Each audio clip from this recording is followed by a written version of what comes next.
גדול יהוה, ומהולל מאוד, בעיר אלוהינו, הר קדשו. יפה נוף, משושחל הארץ, הר ציון יקרתי, צפון קריית מלך רב.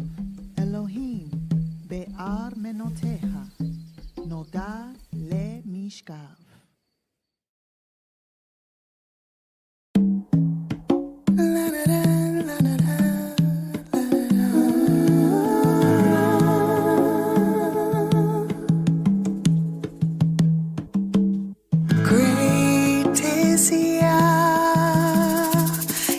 Greatly to be praised. Great is Yah, and greatly to be praised. In the cities, greatly to be praised. Side, in His holy hill we say, in His holy hill we say, great is Yah, He's greatly to be praised, greatly to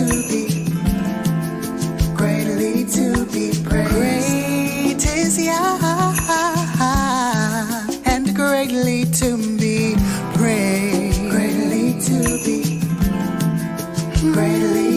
be the rock of salvation, the ancient of days, the hope, the ancient of days, the hope of glory, yeah, the Elohim Yahweh, yeah. Lift your hands on high, hear of Israel, the Aleph and the Tav. Oh, in His meeting place, bow your head. He's greatly to be praised. Oh, great is Yah.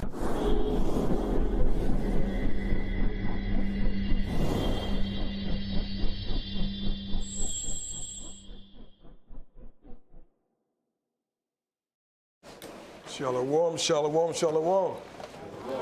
Shabbat shalom. As you know, it's a pleasure. It's always a pleasure to be, how would you say, in the Most High Sabbath day. And I pray through the Spirit of the Most High and His Son Yahushua that He give you peace and perfect health, which is a gift from the Most High. And I pray that He give that to you. All right, with that being said, again, I say Shabbat Shalom, peaceful Sabbath, and it's a pleasure to be here. Okay, so those of you that are virtually in, I would like you to like our video. Also, I want you to share our videos, and also I would like you to subscribe as well. Therefore, you'll be a part of what is known as the weekly Sabbaths. All right? So with that being said, I'm going to start in just a second. I want to get everybody situated. My glasses up. And actually, it's been an amazing week. With regard to the Spirit, dealing with this class. We continue on with the series.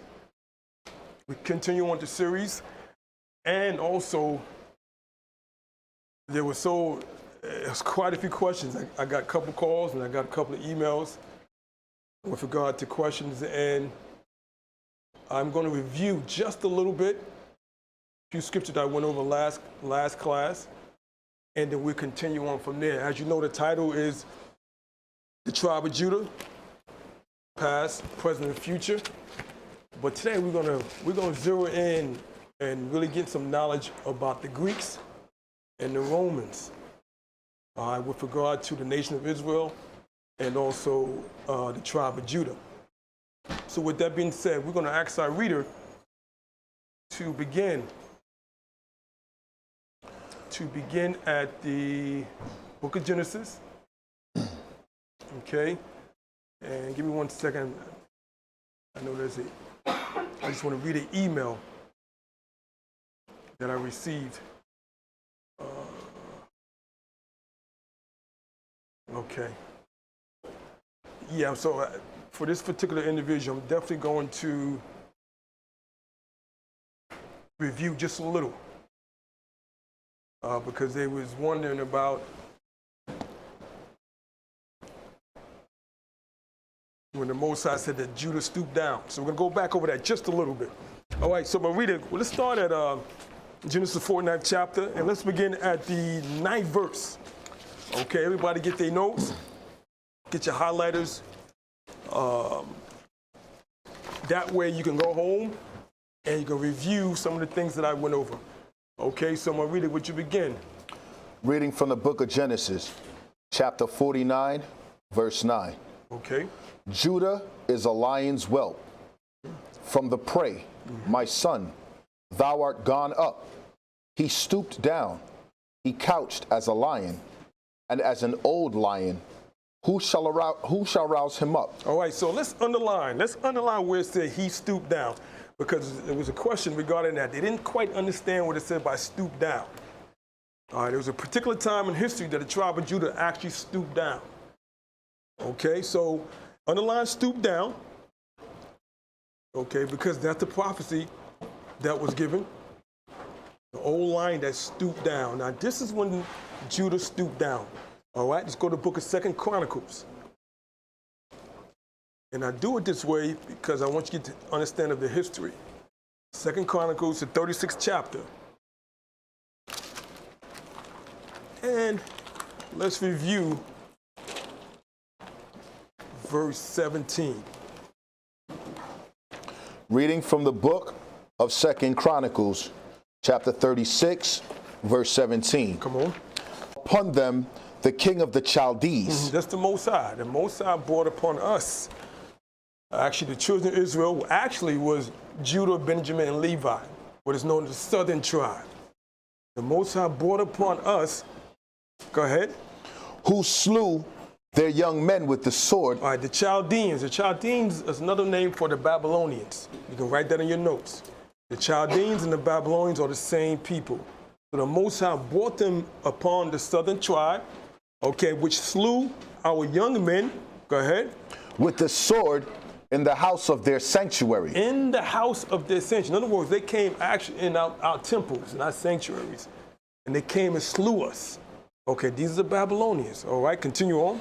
And had no compassion upon young man or maiden. They didn't have no compassion, no sympathy, no mercy upon young men. And the scripture said young maidens.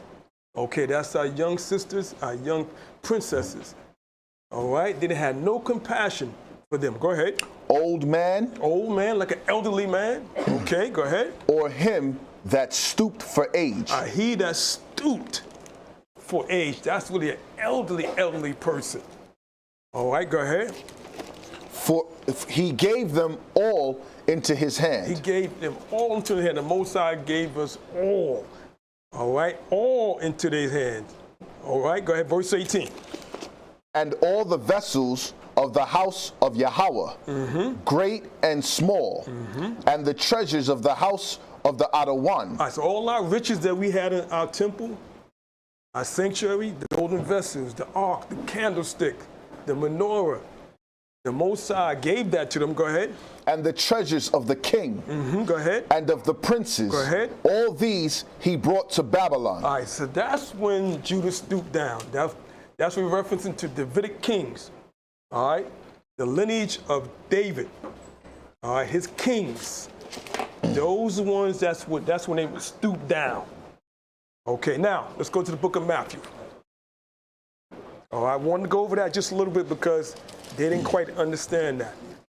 the tribe of Judah stooped down from rulership, kingship, all right, when we went into Babylon. When we went into Babylon, okay?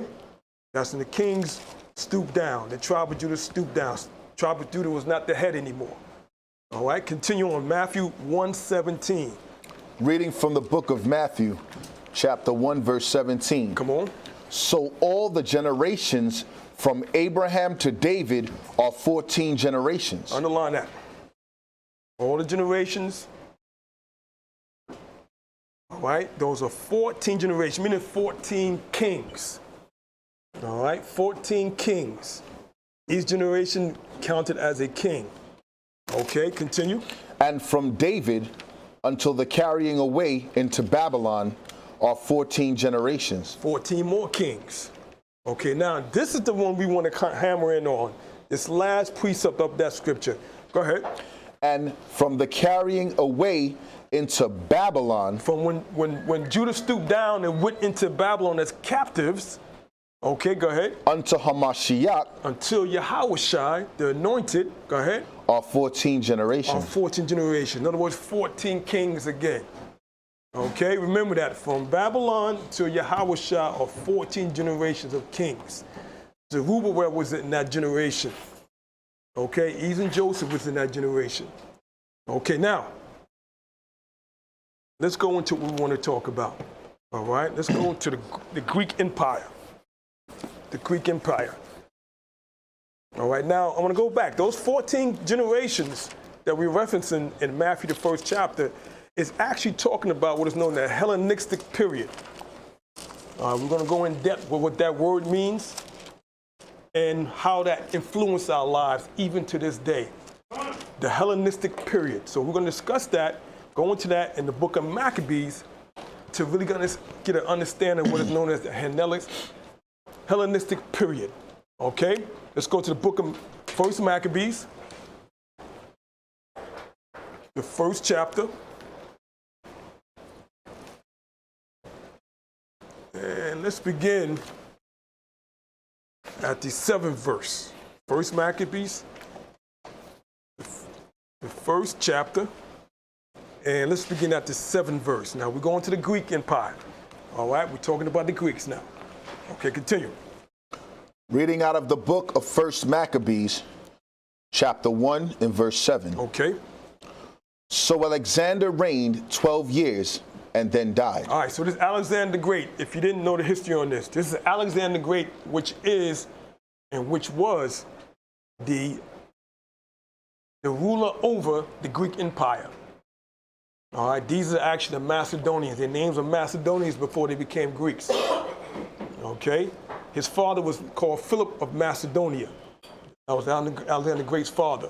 But Alexander the Great extended more than his father, and he became the first over Greece. So he reigned for 12 years, then he died. Okay, continue. And his servants bear rule, every one in his place. All right, so after that, after he died, he had some servants, and they became rulers. All right, now this, if you want some dates, this is what is known as 323 BC. Let's say that again. This is 323 BC, which is referencing the Hellenistic period. Okay, 323 BC. Okay, verse 8. And his servants bear rule, every one in his place. Okay, go ahead. And after his death, they all put on crowns upon themselves, so did their sons after them, many years, and evils were multiplied in the earth. Okay, now underline that last precept there. The scripture said evils were multiplied in the earth. All right? Evils were multiplied in the earth during the time of the Greeks. Now, this is called the Hellenistic period. All right, so my video department, I want you to go pull up PowerPoint number 12. PowerPoint number 12. I want the audience to see. I want them to see virtually. All right, this is what is known as the Hellenistic period. And once he gets number 12 for me, we'll ask our reader to read that on that PowerPoint. Okay? This is referencing during the Greeks, right after Alexander's death. Evil was multiplied in the earth. Okay? All right. Can I read that for me? Hellenistic period. The Hellenistic period spans the period between the death of Alexander the Great in 323 BC. All right. So from the time that he died, and then he gave his servants rulership. All right. Continue on. And the emergence of the Roman Empire. And all the way to the Romans came into power. So that time period, all right, which start date is what, reader? 323 BC. And the end date is what? 33 BC. All right, from that time period, that's called the Hellenistic period. All right, and now what we're going to do, if you're not too familiar with that word, we're going to define what that word Hellenistic means, or Hellenist, or what is a Hellenist. Let's go to PowerPoint number 13.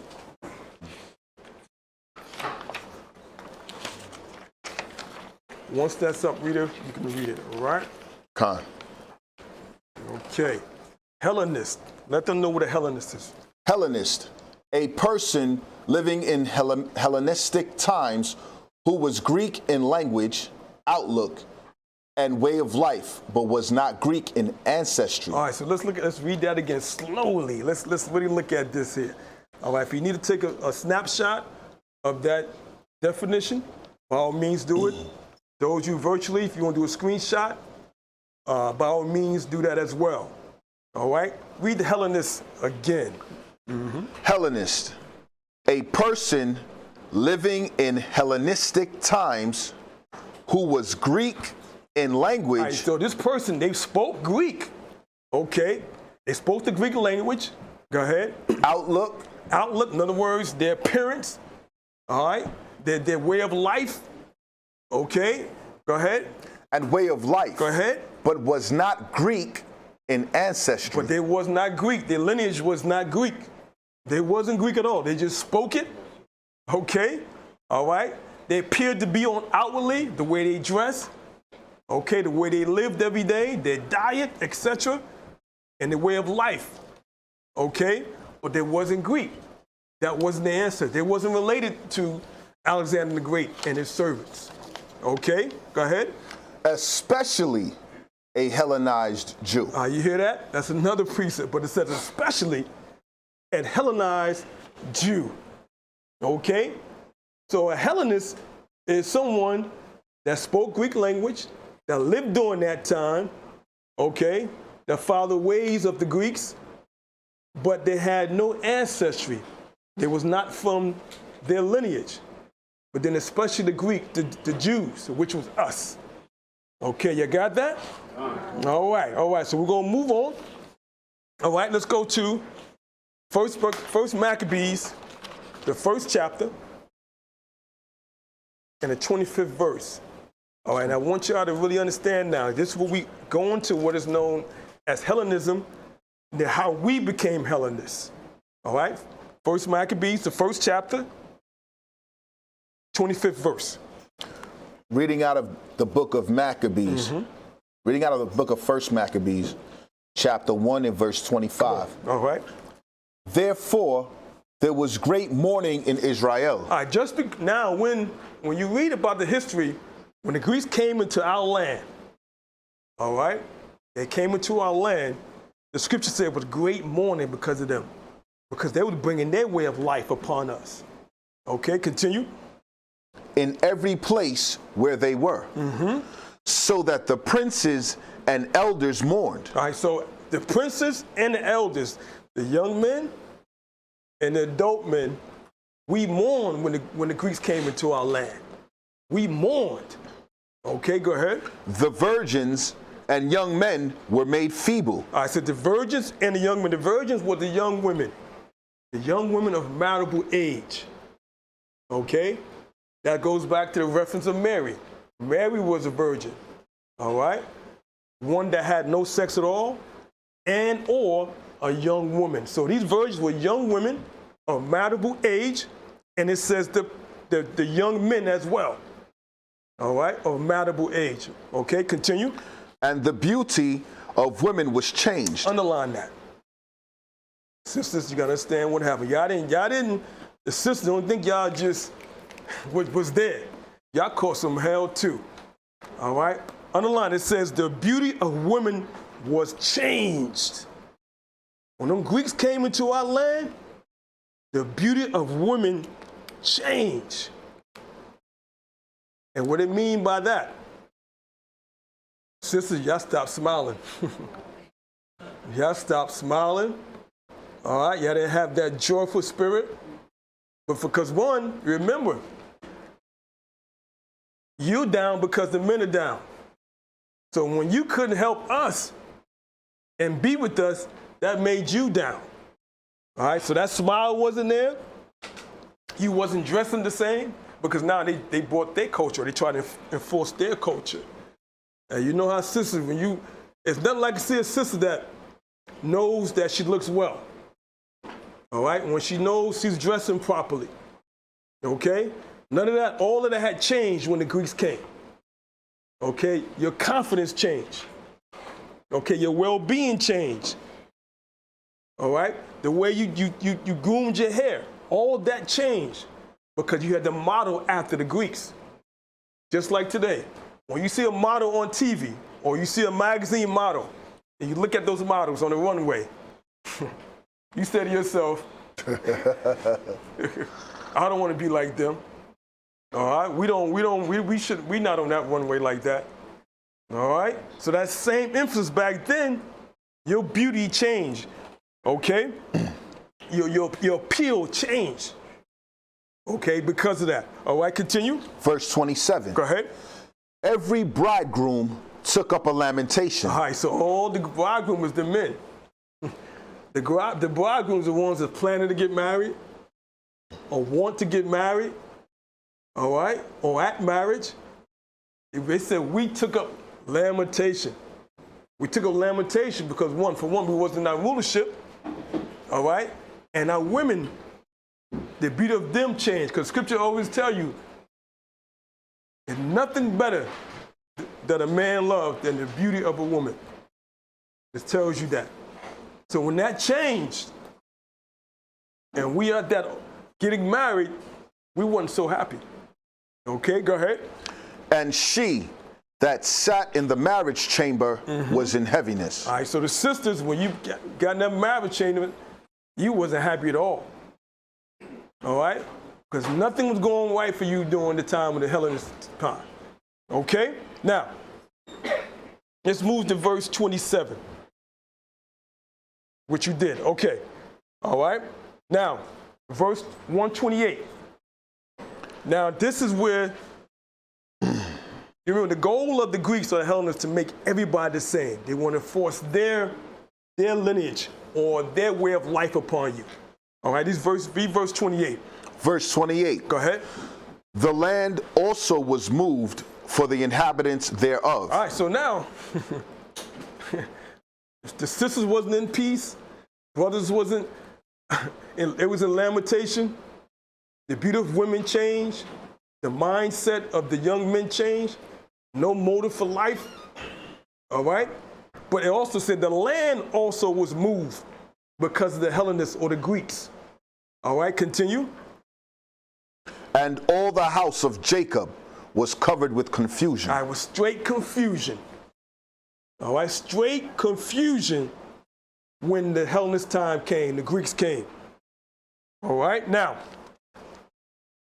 like I said, they wanted to make everybody one religion and one law.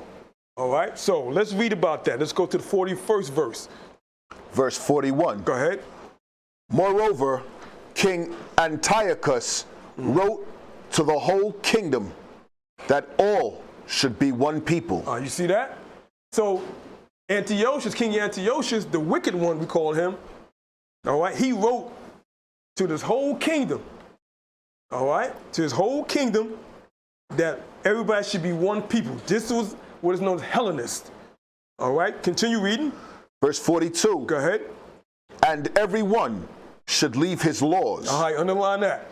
And he wanted everybody in his kingdom, if you had your own laws, your own way of life, your own religion, he wanted you to leave that. All right? Now, he wanted us to leave our laws. Go ahead. So all the heathen agreed, according to the commandment of the king. All right, now, all the heathen, which means the other nations other than Israel, they automatically agreed to Antiochus because he was the king. They were afraid. All right, so they all agreed they're going to leave their laws and they're going to be one people and they want to all be Hellenists. All right, continue. Yea, many also of the Israelites consented to his religion. All right, so now it says, yeah, there was many. It wasn't everybody, but there was a lot of Israelites. All right, so the scripture said Israelites that consented to his religion.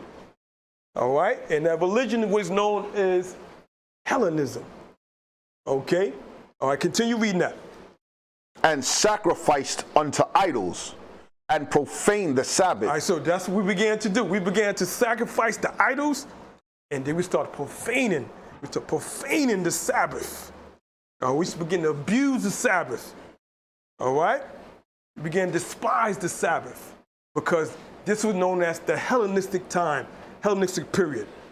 All right, now, in scripture says, consented to his religion. Now, let's look into the Greek religion, all right, or what they believed in. Let's go to PowerPoint number 14. And this is Hellenism.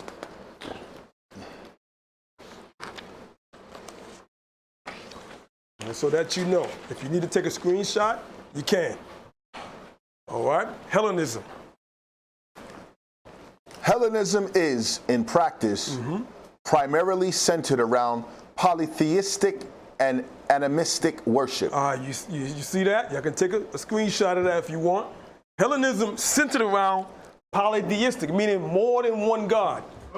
The Greeks believed in more than one God, and animistic worship. In other words, they worship animals. Okay? Now, these are the Greeks. All right? This is during that time. Okay? And this is their religion, their way of life. All right? Continue. Devotees worship the Greek gods, which are the Olympians, divinities and spirits of nature, such as nymphs, underworld deities or deities, And chthonic gods. Chthonic gods. Go ahead. And heroes. Both physical and spiritual ancestors are greatly honored. All right, so this is what their religion was. All right, they worship what is known as spirits of nature and underworld deities. Now I'm gonna show you a picture or image. All right, let's go to PowerPoint 15. These are nymphs and what is known as chthonic gods. Okay, you should see an image of that. Chthonic gods. All right, those are spirits of nature and underworld chthonics. When you look at those images, they're all very, very, what is known as, they appear to be not dressed all the time. All right? Like very seductive when you look at it. Okay? Now, these are nymphs and what is known as chthonic gods. Now, you'll see where they see like they fighting. All right? That's going into what is known as prostitution and rape. All right? When you start reading about the nymphs and those stories, the gods they believed in. All right? So they're always very seductive, almost to the point where they're very sexual. All right? Go ahead, real quick. Is that where you get like nymphomaniac from? Exactly. Exactly. All come from the Greeks. All right? Okay, now, let's go to PowerPoint 16 and read about chthonic gods.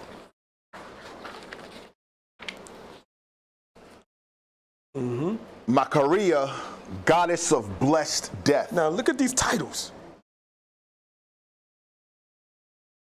at these titles. Blessed death. Go ahead. Chthonic gods Chthonic gods. Go ahead. are those who deal with the underworld. See, they was going into the underworld. All right. These are the Greeks. This is Hellenists. This was his religion. This is what they was worshiping. All right. The underworld. Go ahead. The underground realm of Hades and Persephone. All right. And Hades, right now, he's what is known as God of the underground. All right. He's the God of the underground. Okay. Go ahead. In Greek mythology, the chthonic gods include Demeter, Hecate, and Nyx. And these are all gods. Okay. Ahead. The people of Greece practiced specific rituals and sacrifices to honor these gods as they were trying to reach a... You cut off? Yeah. Okay. Well, basically, they was trying to reach what is known as spiritual aspect. Okay. Okay. But they was going into rituals and sacrifices. All right. Now, let's go a little further. Now, this gets a little better now. Okay. We'll go a little further. Let's go to PowerPoint 17. All right. This is complete madness, what they were into. Okay. You see PowerPoint 17? Now, read it. Once you read, just read that part. It says the what? The 12 what? The 12 gods are called Olympians. All right. So now, the 12 gods. Now, you can see the gods on the left-hand side. See the gods on the left-hand side. All right. You see Zeus. Now, they got 12 gods. These are called the Olympians. You got Zeus, also known as Jupiter. He's the highest god. He's the supreme god. All right. And you got Sidon. You got Hera. You got Hermes, right? Which is also, you go to the Romans, they call it Mercury. All right. Then you got Athena, Eris, all right? Hephaestus, Aphrodite, Demeter, Dionysus, Apollo, and Artemis. All right, these are what is known as the Olympian gods. All right, these are their main 12 gods. Now, they got what is something called the Big Three. You see that? The Big Three. So the Big Three is Zeus. Because Zeus, all right, he was in other words as, he's like the supreme God. All right, supposed like the Most High. All right. Another name for Zeus is Jupiter. And as you know, that's one of the name of the planets, right? Now, Jupiter is what? The largest planet, whether y'all know it or not. So that was intentionally named. All right, so in that Jupiter, you actually worshiping a god, Greek god. The Romans and Greeks, they're the ones that actually named those. And America did the same thing. All right? So Zeus is actually Jupiter. All right? Then you got Sidon. This is the Big Three. Sidon, that's more, he's called the god of the sea. So you got the earth, you got the sea, all right? The Romans called him Neptune. Isn't that one of the name of the planets? Neptune? That's where they're getting those names from. All right? And the last one is Hades. All right? That's the god of the underground. Hades. Pluto. Another name for Hades is Pluto. That's the Romans called him Pluto. Oh, you see that? So this is the Hellenists. This is what they sacrifice to all these gods. God of the sky, God of the rain, God of death. All right? God of prosperity. You have all these different types of gods that they worship to and sacrifice to. And they try to force this upon us, the children of Israel. Okay? Now, let's hold that. All right? Y'all okay? All right. So now, this going to even get better. Now, let's see how we responded to this. As you said, as you know, it says many of other Israelites consented voluntarily. You know, some of us ain't going to stick with the Most High.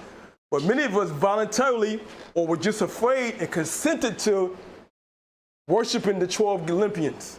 All right? Now, the ones that didn't, they began to force it upon us. And that's when we caught some hell. All right? Let's go to 1 Maccabees. All right, the 44th verse. All right, now this one we caught some hell. All right, go ahead. Reading from the book of 1 Maccabees, chapter 1, verse 44. For the king had sent letters by messengers unto Jerusalem and the cities of Judah. All right, who he sent messages to? Unto Jerusalem. And who? And the cities of Judah. He sent letters specifically, specifically for us. All right, he sent direct letters. All right, go ahead. That they should follow the strange laws of the land. You see that? Which is what? Hellenism. The strange, because it's strange to us. We ain't know nothing about these all different gods. All right? But it said many of us did consent to it. All right? But the ones that didn't, he wrote letters to. All right, go ahead. And forbid burnt offerings and sacrifice and drink offerings in the temple. All right, so now he said, listen, y'all can't do no more burnt offerings, all right? No sacrificing that y'all do in your temple, all right? Whether it's for sin, etc. Y'all cannot do that no more. All right, go ahead. And that they should profane the Sabbaths. All right, abuse and defile the Sabbath, go ahead. And the festival days. You cannot celebrate no Passover, no Feast of Tabernacles, all right? No Day of Atonement, if that's the place. You cannot celebrate any of those festivals anymore. All right, this was written into letter to Israel. All right, go ahead. And pollute the sanctuary and holy people. That's the reason. That was the goal, to pollute the sanctuary, which is our temple, pollute it. All right, because we didn't allow strangers in our temple. All right, remember, this is the city of David. We're in the city of David. This is Bethlehem. We're in our temple. All right? And the Greeks came in upon us. All right? Came directly to us. All right? And he says here, to pollute the sanctuary and holy people, which was us. Not the ones that already had consented to the religion already. All right? But go ahead.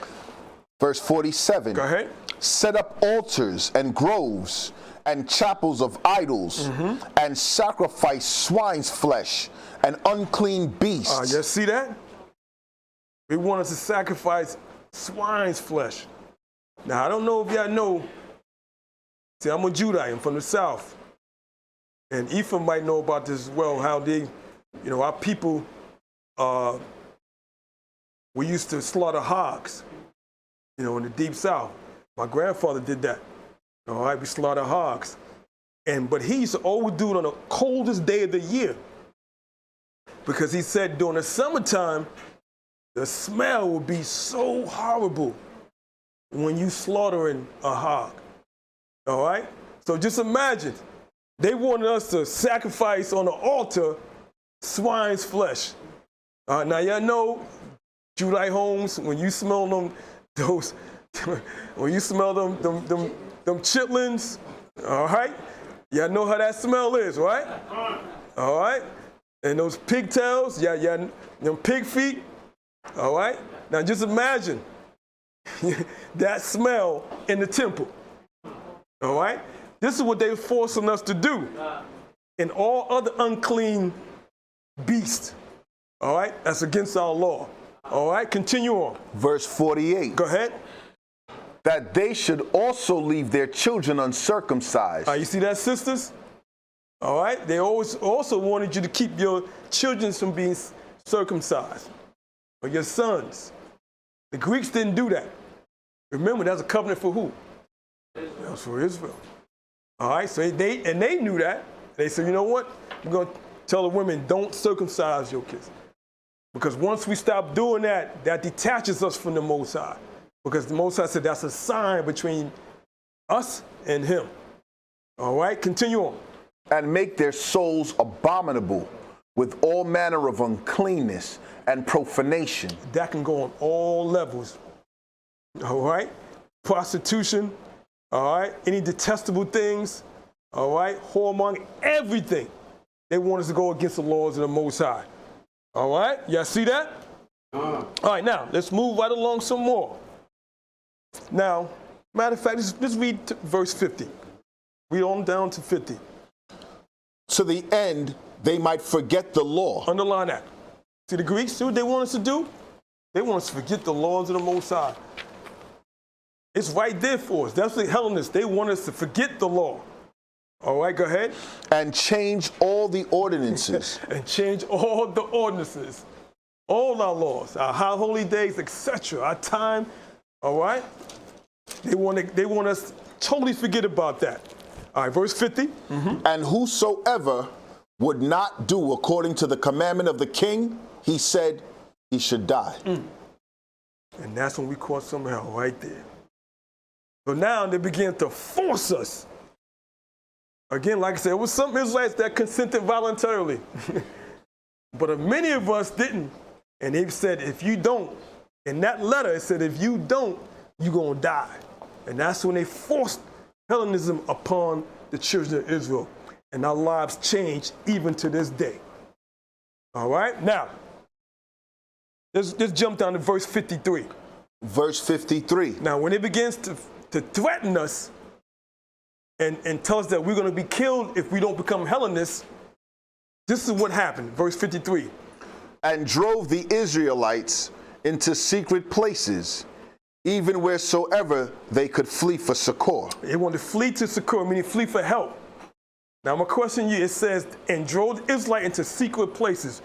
What are the secret places?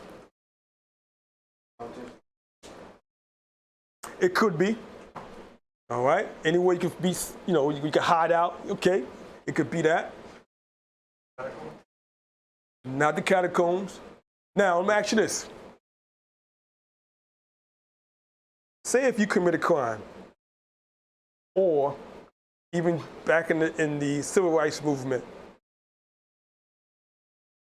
when you flee, some people flee to a certain place because this particular place, the police is not going to come.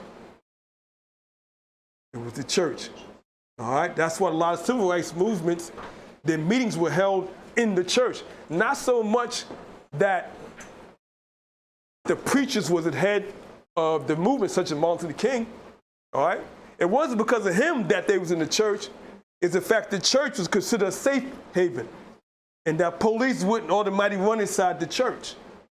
All right? That's why during the civil rights movement, when they bombed the churches, that made Israel mad. It made us mad, because that's supposed to be a sacred place.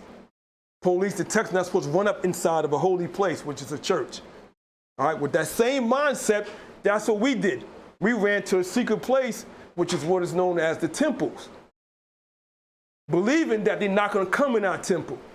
But the Most High said he's going to send them right into our sanctuary. All right, now, and I'm going to show you what I mean.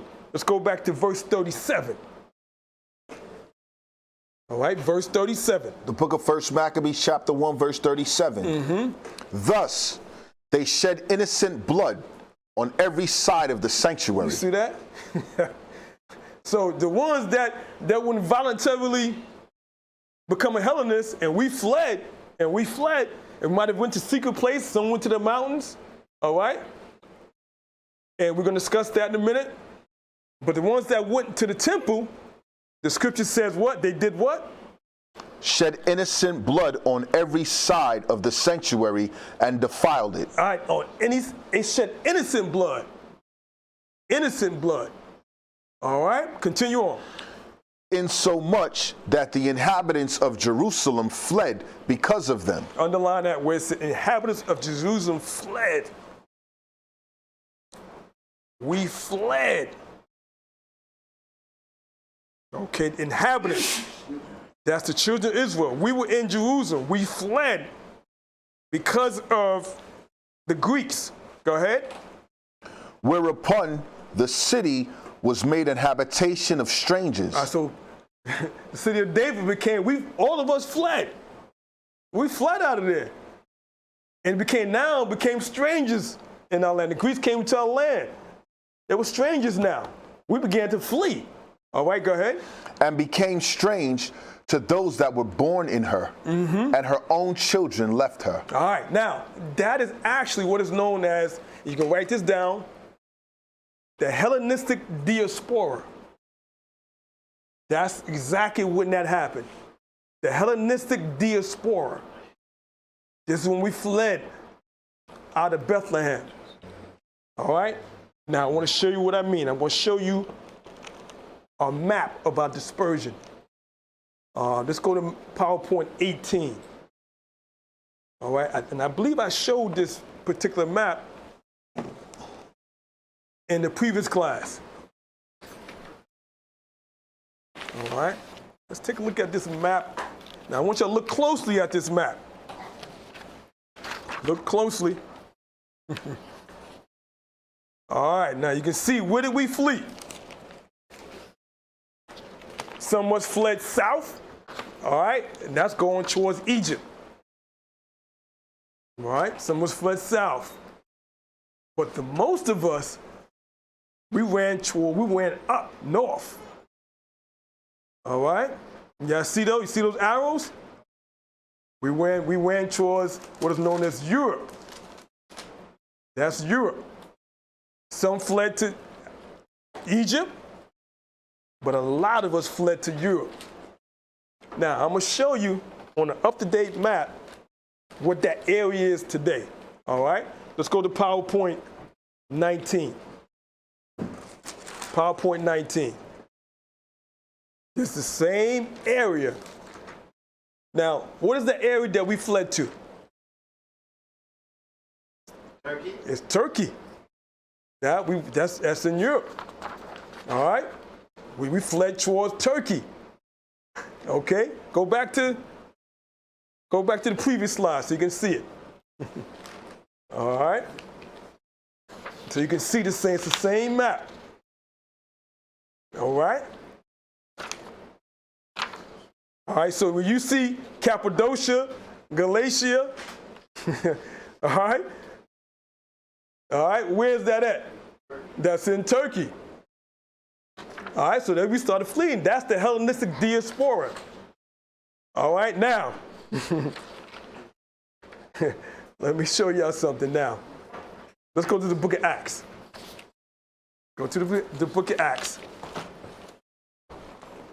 And let's go to chapter 14. All right. Y'all with me? All right, let's go to the book of Acts, chapter 14. And let's begin at verse 8. You said verse 8? Verse 8. Acts chapter 14, verse 8.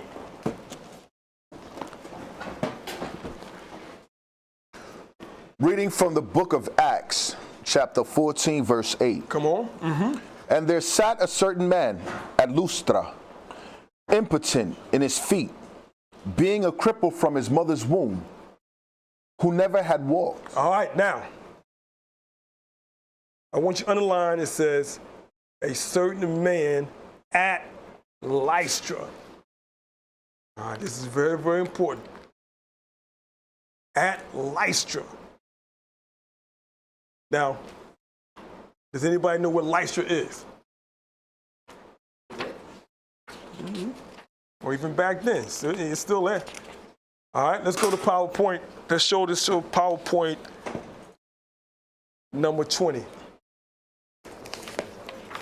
PowerPoint number 20. And what you see on this PowerPoint here, this is Paul's second journey. All right. Y'all see Lystra? Where's that at? Europe. In Turkey. In Turkey. All right. All right. A lot of churches were in Turkey where we fled. Okay. Now this is Paul's second journey. Yeah. Now where was Paul going? All right. Don't answer it.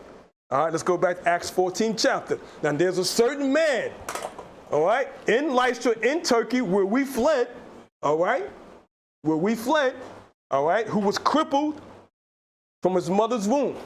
All right, read verse 9. The same heard Paul speak, who steadfastly beholding him and perceiving that he had faith to be healed. All right, so Paul began to visit these people. And he saw this certain man Elisha who was impotent. And it says he heard Paul speak. Paul was preaching. Paul's no more Saul now. He's Paul now. All right? He's traveling now. All right? It said Paul steadfastly, he focused on this certain man and picked up in his spirit.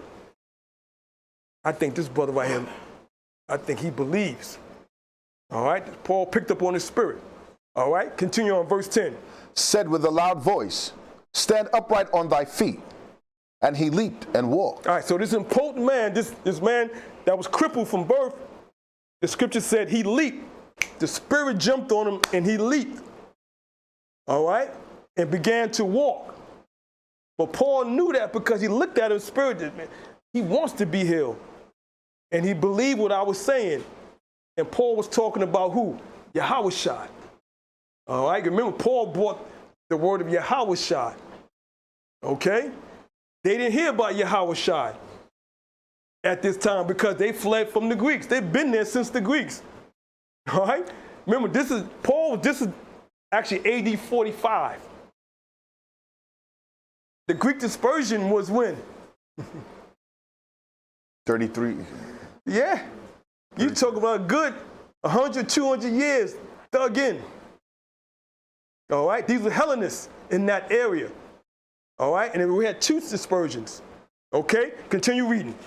Verse 11. Go ahead. And when the people saw what Paul had done. What people? Who are these people? Those are Israelites. Those are Hellenists. All right, read that again. And when the people saw what Paul had done. When they saw that he basically healed them in the name of Yahushua. Go ahead. They lifted up their voices, saying in the speech of Lycaonia, the gods are come down to us in the likeness of men. All right, now. Now, that Lycaonia language, that was a mixture of Greek language. Now, where did they learn these gods from? All right? They were actually Hellenists that actually fled. All right? Though that was Israel. Okay?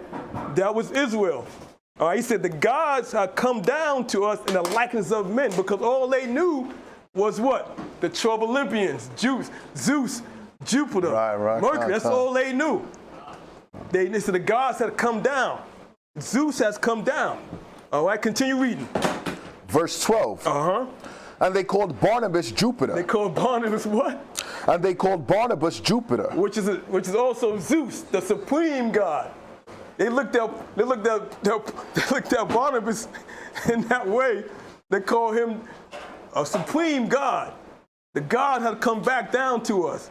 All right, go ahead. And Paul Mercurius. They called Paul Mercurius, in other words, Hermes.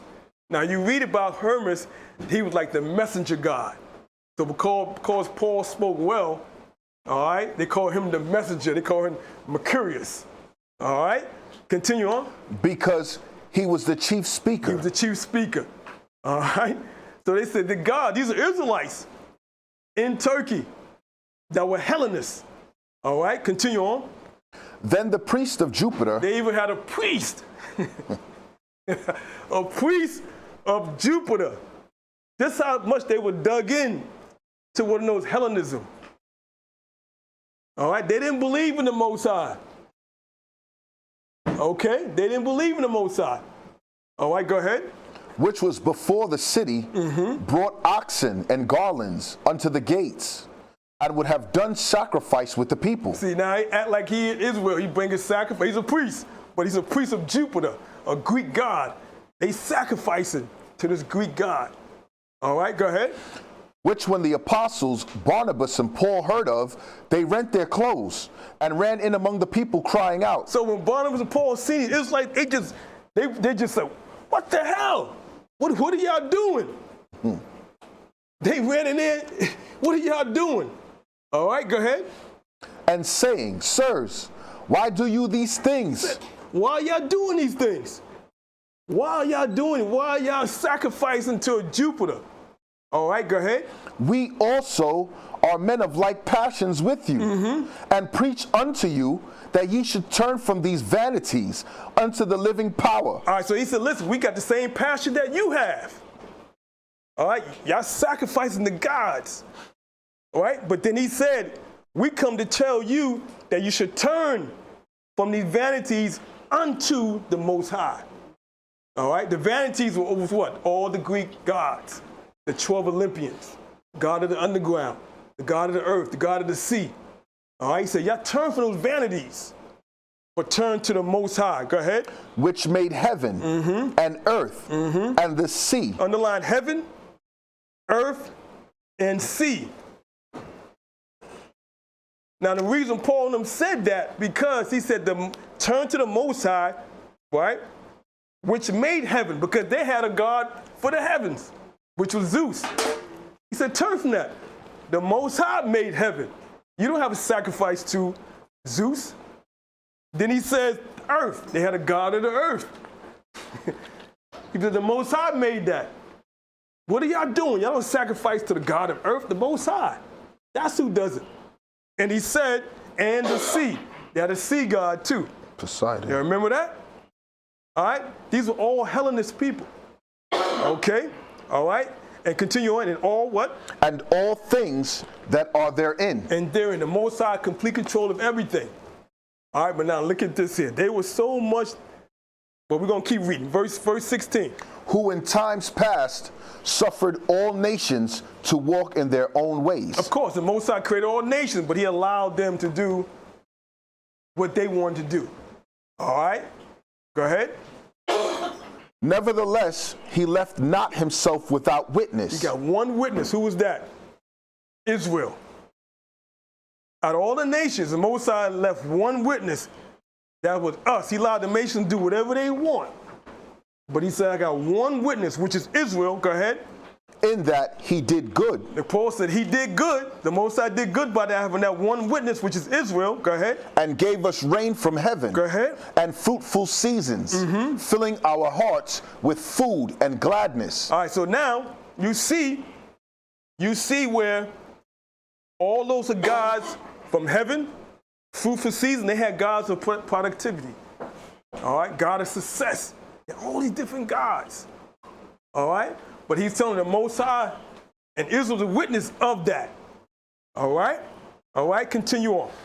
Verse 18. Go ahead. And with these sayings scarce restrained, they the people, that they had not done sacrifice unto them. All right, so now, they were so dug in that they could hardly keep them from sacrificing. They were still sacrificing to those gods. Okay, y'all see that? All right, let's move on. Let's move on. Now,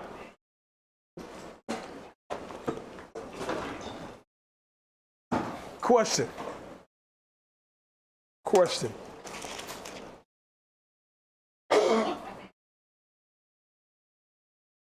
Paul wrote 2 letters to Timothy. All right? He wrote 2 letters to Timothy. Now, where was Timothy from? All right, where was Timothy from? All right. Let's find out where Timothy is from. Let's go to Acts the 16th chapter. Reading from the book of Acts, chapter 16, verse 1. Come on. Then came he to Derbe and Lystra. Again, underline where? Lystra. Where's that at? Go ahead. And behold, a certain disciple was there, named Timotheus. Now, where was Timotheus from? And specifically Lystra, the same area. Y'all see that? All right, continue on. The son of a certain woman, which was a Jewess, and believed, but his father was a Greek. Y'all see that? His mother was a Jew, all right? But his father was a Hellenist. Y'all see that? She believed in Yahweh Shai. She believed what Paul said. She was a Jew. She followed the laws. But she was married to one of the Hellenists that was already there. that were Israelites. Okay? Read that again so I can sink this. So I can sink in. All right, go ahead. Verse 1. Then came he to Derbe and to Lystra, and behold, a certain disciple was there, named Timotheus, the son of a certain woman, which was a Jewess, and believed, but his father was a Greek. All right, underline it, Greek, and you put Hellenists there. All right, these were Israelites. So Timothy was not a heathen. All right? Timothy was an Israelite. All right, continue reading. Verse 2. Which was well reported of by the brethren that were at Lystra and Iconium. All right, now, you got to remember, this was Paul started traveling. But we've been there. We was already there upon the Hellenistic dispersion. We was already there. And also after the Romans. Okay? All right, go ahead. Verse 3. Him would Paul have to go forth with him, and took and circumcised him because of the Jews which were in those quarters. All right. For they knew all that his father was a Greek. His father was a Hellenist. Y'all got that understanding? All right. Okay, let's move right along. All right, y'all should start waking up now. Y'all should be waking up now. All right, now. That's why the scripture says, and you shall know the truth, and the truth shall what? Make you free. All right? Y'all should start waking up now. All right, now. Let's go and talk about, if someone asks about that, they want me to talk a little bit more about what is known as the H.O.D.C. All right, the H.O.D.C. They wanted me to learn to talk a little bit more about that. So, let's go to 1 Maccabees, the 2nd chapter. Y'all all right? All right. So 1 Maccabees, 2nd chapter. And I want my readers to begin at the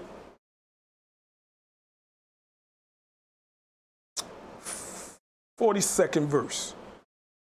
1 Maccabees, 2nd chapter, 42nd verse. We're going to read about the Scythians. Some people have some questions about them. All right, go ahead. Reading out of the book of 1 Maccabees, chapter 2, and verse 42. Come on.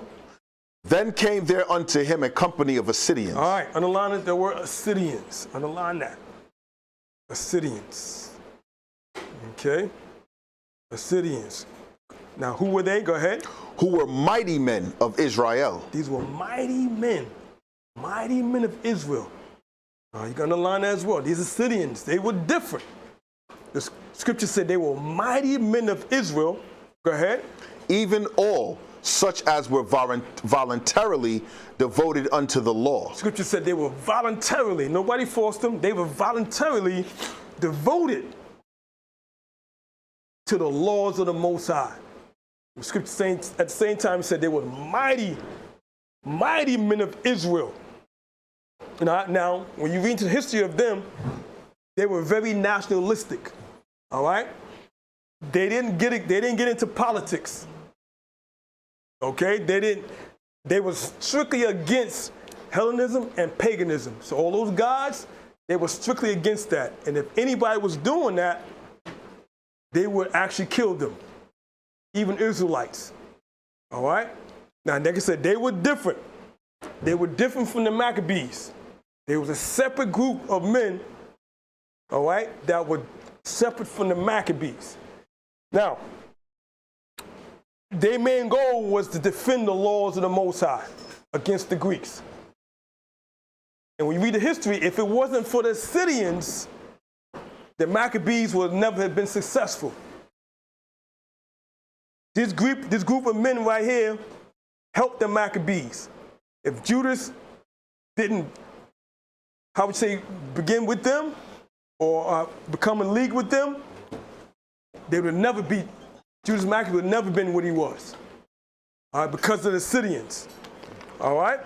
Now, let's go to 1 Maccabees, the 2nd chapter. Let's read the 44th verse, 43rd and 44th verse. Verse 43. Also, all they that fled for persecution joined themselves unto them. So everybody that fled from the Hellenists, when the Greeks came in, they joined into the Assyrians. All right, go ahead. and were a stay unto them. And they stayed with them. Go ahead. So they joined forces and smote sinful men in their anger. See what they did? These Syrians, they were so devoted to the law. They was against paganism. They was against Hellenism. That anybody, no matter if he's Israel or not, all right, sinful men in anger, they will actually kill them. All right, continue on. And wicked men in their wrath. Go ahead. But the rest fled to the heathen for succor. All right, so Israel, the ones that didn't escape, they went to the heathen. They went back to the Greeks because the Syrians were so rough. And like I said, they didn't get into the politics. All right, the Maccabees was into the politics. The Syrians didn't want nothing to do with the politics. All right, now, let's go to PowerPoint 21. All right, PowerPoint 21. Okay, now, y'all see them?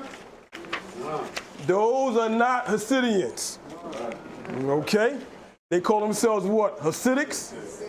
All right, those are not the Hasidians that's back here in the book of Maccabees. All right, so y'all take a good look at that. Those are not Hasidians. All right, I got a question on that. Nah, those are not the Hasidians. These not the ones that help. These not the ones that help the Maccabees. So get that out of your mind. All right? They call themselves Hasidics. All right? I call it privileged ignorance. That's what I call it. Privileged ignorance. All right? Because they know damn well they not the Syrians. Go ahead, Ben. And to prove that, right? Because even today, right? They don't fight in the Israeli military. They don't engage in no kind of warfare with the United States or the Israeli government. Good.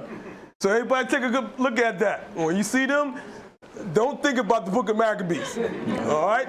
Because they inherited lies. All right? That's not them. All right? Those are not the Syrians. The Syrians were actually, all right, real quick. Go ahead. Their movement, the Hasidics that are up there, started in the 18th century, well after the times of the Or they try to latch on. They try to steal everything that we were. Remember that. They steal everything that we were. They're trying to be us. But you know who these people were? The Syrians originally? All right? They were largely from the tribe of Benjamin. You had some Judites in there too. But when you go to really understand and read the spiritual part of it, though, that was largely Benjamin, okay, that didn't care about no politics, all right? They didn't want to get to know, they wanted to follow laws, and anybody that threatened them, they would take them out. And again, like I said, the Maccabees, if it wasn't for them, they would have never been successful. All right, now, let's go to 2 Maccabees, and I'm going to show you what I mean. This is how rough they were. Go to 2 Maccabees, the 14th chapter. Again, these are mostly Benjamites. All right, 2 Maccabees, the 14th chapter. So when you see them, these are not the same people. I'm making that clear. All right, the 14th chapter. Let's read the 6th verse. Reading from the book of 2 Maccabees, chapter 14, verse 6. Those of the Jews that be called the Syrians. You see how the scripture is starting off? He said, those of the Jews that be called Syrians, go ahead. Whose captain is Judas Maccabeus. Now, because Judas Maccabeus was so successful with the Syrians, he actually began to join them. But like I said, the Syrians, they didn't want to get into no politics. All right, they don't want to get into no politics. Hey, all right, you want to deal with politics? We'll let you deal with it. You can tell them you over us, even though you're not. But we'll help you to a certain point. All right, but we're not sitting down with nobody. All right, the Syrians didn't sit down with nobody. All right, go ahead. Nourish war. They what? Nourish war. Go ahead. And are seditious. And will not let the realm be in peace. He said, they so rough, they nourish war and are seditious, meaning they incite rebellion. All right? They strictly about Mosai laws. Anybody got a problem with it?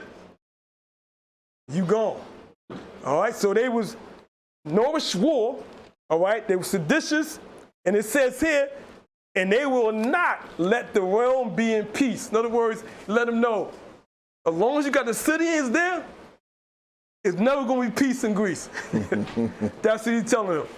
All right, now, I don't know if my video department, man, if you can give me some what Benjamin, give me that vibration of Benjamin if you can. All right? Because these were not Edomites. All right, these were Benjamites.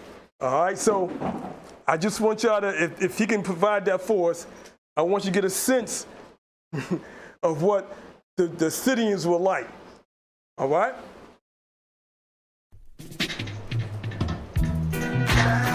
All right?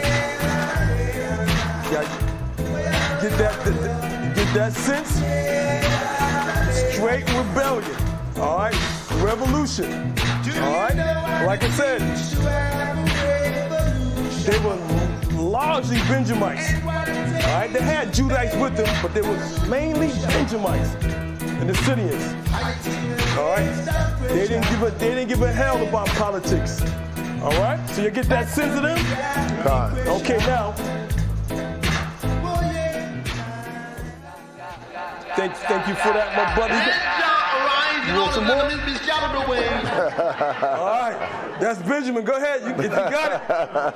If you got it, you get the sense of. You can put it on. I'll let you do your thing. Go ahead, man. I'll take over after, man. All right, but this is the sense of what they were like. Okay. They didn't give a damn about no queen or no king. All right? No monarchy. They didn't give a damn about that. All right? All right, this is what they were like. Okay? You coming back, video department? You coming back with more? You got more? All right, give them one more. They want more. Tell them how the Syrians were.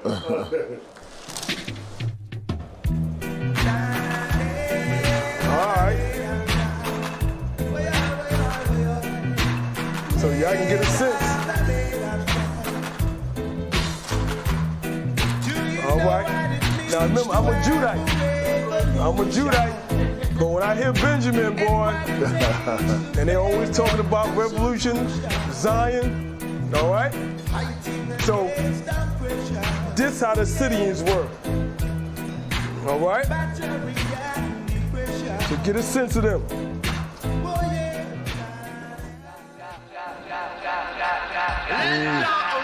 Got more. And it's what I've got to say. And all them that heed y'all please. All right. You feel like, you feeling Ben? So shall the wicked man all right.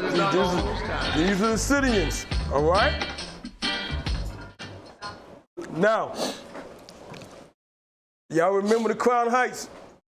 All right, y'all remember that, right? Some of y'all might be a little younger and might not remember the Crown Heights riots. All right? That was largely Benjamin. All right? Had Judah with them too.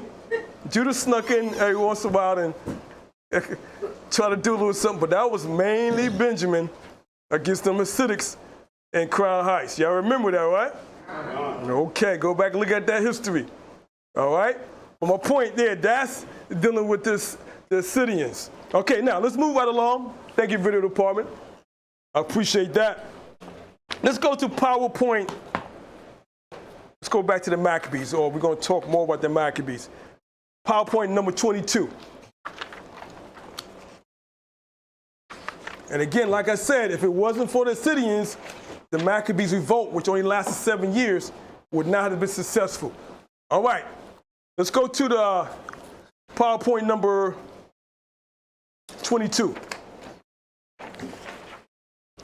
All right, my reader. The Maccabees, also spelled Maccabees, were a group of Levite rebel warriors who took control of Judea, which at the time was part of the Seleucid Empire. All right, so these Levites, these are Maccabees, are all Levites, all right? They took control of Judah, okay, with the help of the Sidonians, the Benjamites. All right, go ahead. They founded the Hasmonean dynasty. All right, if you didn't know that, questions this week, I didn't know, a lot of people didn't know about the Hasmonean dynasty. I didn't know that. All right? Those were not Edomites. The Hasmonean dynasty was founded, it was founded by the Maccabees. Those were Levites. The Hasmonean dynasty were Levites. Okay? They were Levites. All right, continue. Which ruled from 167 BCE to 37 BCE. All right, so they ruled from 167. This is a dynasty. All right, this is a dynasty they had. They ruled from 167 to 37. How many years is that? Anybody got a clock it? How many years is that? 130 years. How many years? 130. How many years? 130. You sure? 167 minus 37 is how many? 100 and what? They ruled for 130 years. These were Levites. All right, these are Hasmonean dynasty that ruled in Judea. Okay, now, remember I told you Judah stooped down. Davidic kings, they were there. All right, because remember it says from Babylon to Yahushua, 14 generations. That's during the Hellenistic period. Okay? All right, continue on. Being a fully independent kingdom from about 110 to 63 before the Common Era. All right, now, we even became an independent kingdom under the Levites. Levites, they did a hell of a job holding us down because Judah wasn't there. Now, how many years was that? We was an independent kingdom from 110 to 63. How many years is that?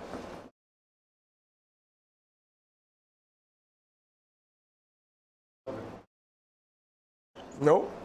110 to 63 is 47. about 47 years. So with 47 years, we was an independent kingdom. All right, I'm going to show you what that looked like. Let's go to PowerPoint 23. 47 years, we was an independent kingdom. This is how we look. All right? 47 years as an independent kingdom under the Levites. That was the Hasmoneans, the Maccabees. All right? That was us. Those are Levites. So whenever you hear that word Hasmonean, do not think of Esau. All right? They try to claim that's them. That's not them. Those were Levites. All right, you see that? Okay. All right, now let's move along. Let's go to 1 Maccabees 8th chapter. Now we're going to talk about what is known as the fall of the Maccabees, because it ended. And when you start reading the history of this, right, we began to fight amongst each other because Levi couldn't rule, it couldn't keep ruling, because that wouldn't be according to prophecy. All right, so it had to end. So we began to fight against each other. It got to the point where the Sidonians began to fight against the Maccabees. You can imagine how that fight was. All right, got to the point, the Sidonians got so much of the Maccabees, right, that the Maccabees had to go to the Romans for help against the Sidonians. All right, we had a civil war. Because like I said, the Sidonians didn't want to deal with who? They want to deal with no Romans, no Greeks. We want to follow the laws of the Most High. Don't try, just because you got a dynasty. When you have a dynasty, that means your king is after you. So Levites, they was rulership and they had dynasties. All right? But in order to stay and maintain that, they had to go and be in league with the Greeks and the Romans at times. Okay, now, 1 Maccabees 8:1. Reading from the book of 1 Maccabees, chapter 8, verse 1. Okay. Mm-hmm. Now Judas had heard of the fame of the Romans. I see. Judas knew about the Romans. The Romans was coming. regardless. That's why I said Antiochus was a captive in Rome. You remember that? Because the Romans was coming. All right? They were coming. So now, here it is, Judas, he started hearing about these Romans. We conquered the Greeks. We got them off our back, but these Romans, we remember them before, but they getting stronger and stronger. All right, continue. That they were mighty and valiant men. Go ahead. And such as would lovingly accept all that joined themselves unto them. All right, now, the Romans, because they weren't in full power, and everybody knew that they was coming to have the next superpower, they said, anybody want to come along with us now? Come on, we won't fight against y'all. Just come with us now. But we coming. All right, go ahead. And make a league of amity with all that came unto them. All right, so now, that was the fall of the Hasmonean dynasty, the Maccabees or Levites. We started making agreements with the Romans, especially during our civil wars. Okay? We made agreements to bring them in to our dynasty. That was a wrong thing to do. And the Scythians, boy, they was upset. All right, like I said, they don't give a damn about no queen. They don't give a damn about no king. They ain't give a damn about no monarchy. All right, now, go to PowerPoint 24. PowerPoint 24. I want you to read this here. All right? The Hasmonean dynasty had survived for 103 years before yielding to the Herodian dynasty. All right, so we had a good run. The Levites had a good run. 103 years, all right, before we yielded our power up to the Herodians. All right, these are the Romans. These are the ones that are coming. All right, go ahead. Before yielding to the Herodian dynasty in 37 before the Common Era. All right, 37 years before Christ was born. Now, think about it. This is 37 years before Christ was born. That means Joseph was living. All right. That means Jacob, his grandfather, was living. All right, because that's all a part of the 14 generations from Babylon to Yahushua. Joseph was living. Okay. All right, continue on. The installation of Herod the Great and Idumean as king in 37 BCE. All right, now, who said the Edomites, the Romans are not Edomites? Who said that? All right, the Romans were Edomites. It's telling you right there, read it again. Go ahead. The installation of Herod the Great and Idumean. Idumean, he was from the Edomites. All right? He was not an Israelite. He was not a Levite. All right, go ahead. As king in 37 BCE, made Judea a Roman client state and marked the end of the Hasmonean dynasty. That was it. All right, in 37 BCE, when they installed Herod the Great, because now the Romans came, all right, and the Maccabees, or the Hasmoneans, began to make agreements with the Romans for help. And then the Romans just took them over. All right, then they installed them. All right, continue on. Even then, Herod tried to bolster the legitimacy of his reign by marrying a Hasmonean princess, Mariamne. Okay, now look at he shouldn't be he shouldn't be over the Hasmonean. He shouldn't be over Judah. He knows that. All right. Remember the Greek, they just came out, they beat the Greeks. The Romans are coming up. He knows I'm not a part of their family. But he tried to bolster his legitimacy because they installed them by marrying a Hasmonean priest. In other words, marrying a Levite priest. This was a sister. Okay? And the Levites allowed it. So what do you think the Scythians thought about that? Them Benjamites, boy, they were steaming. All right?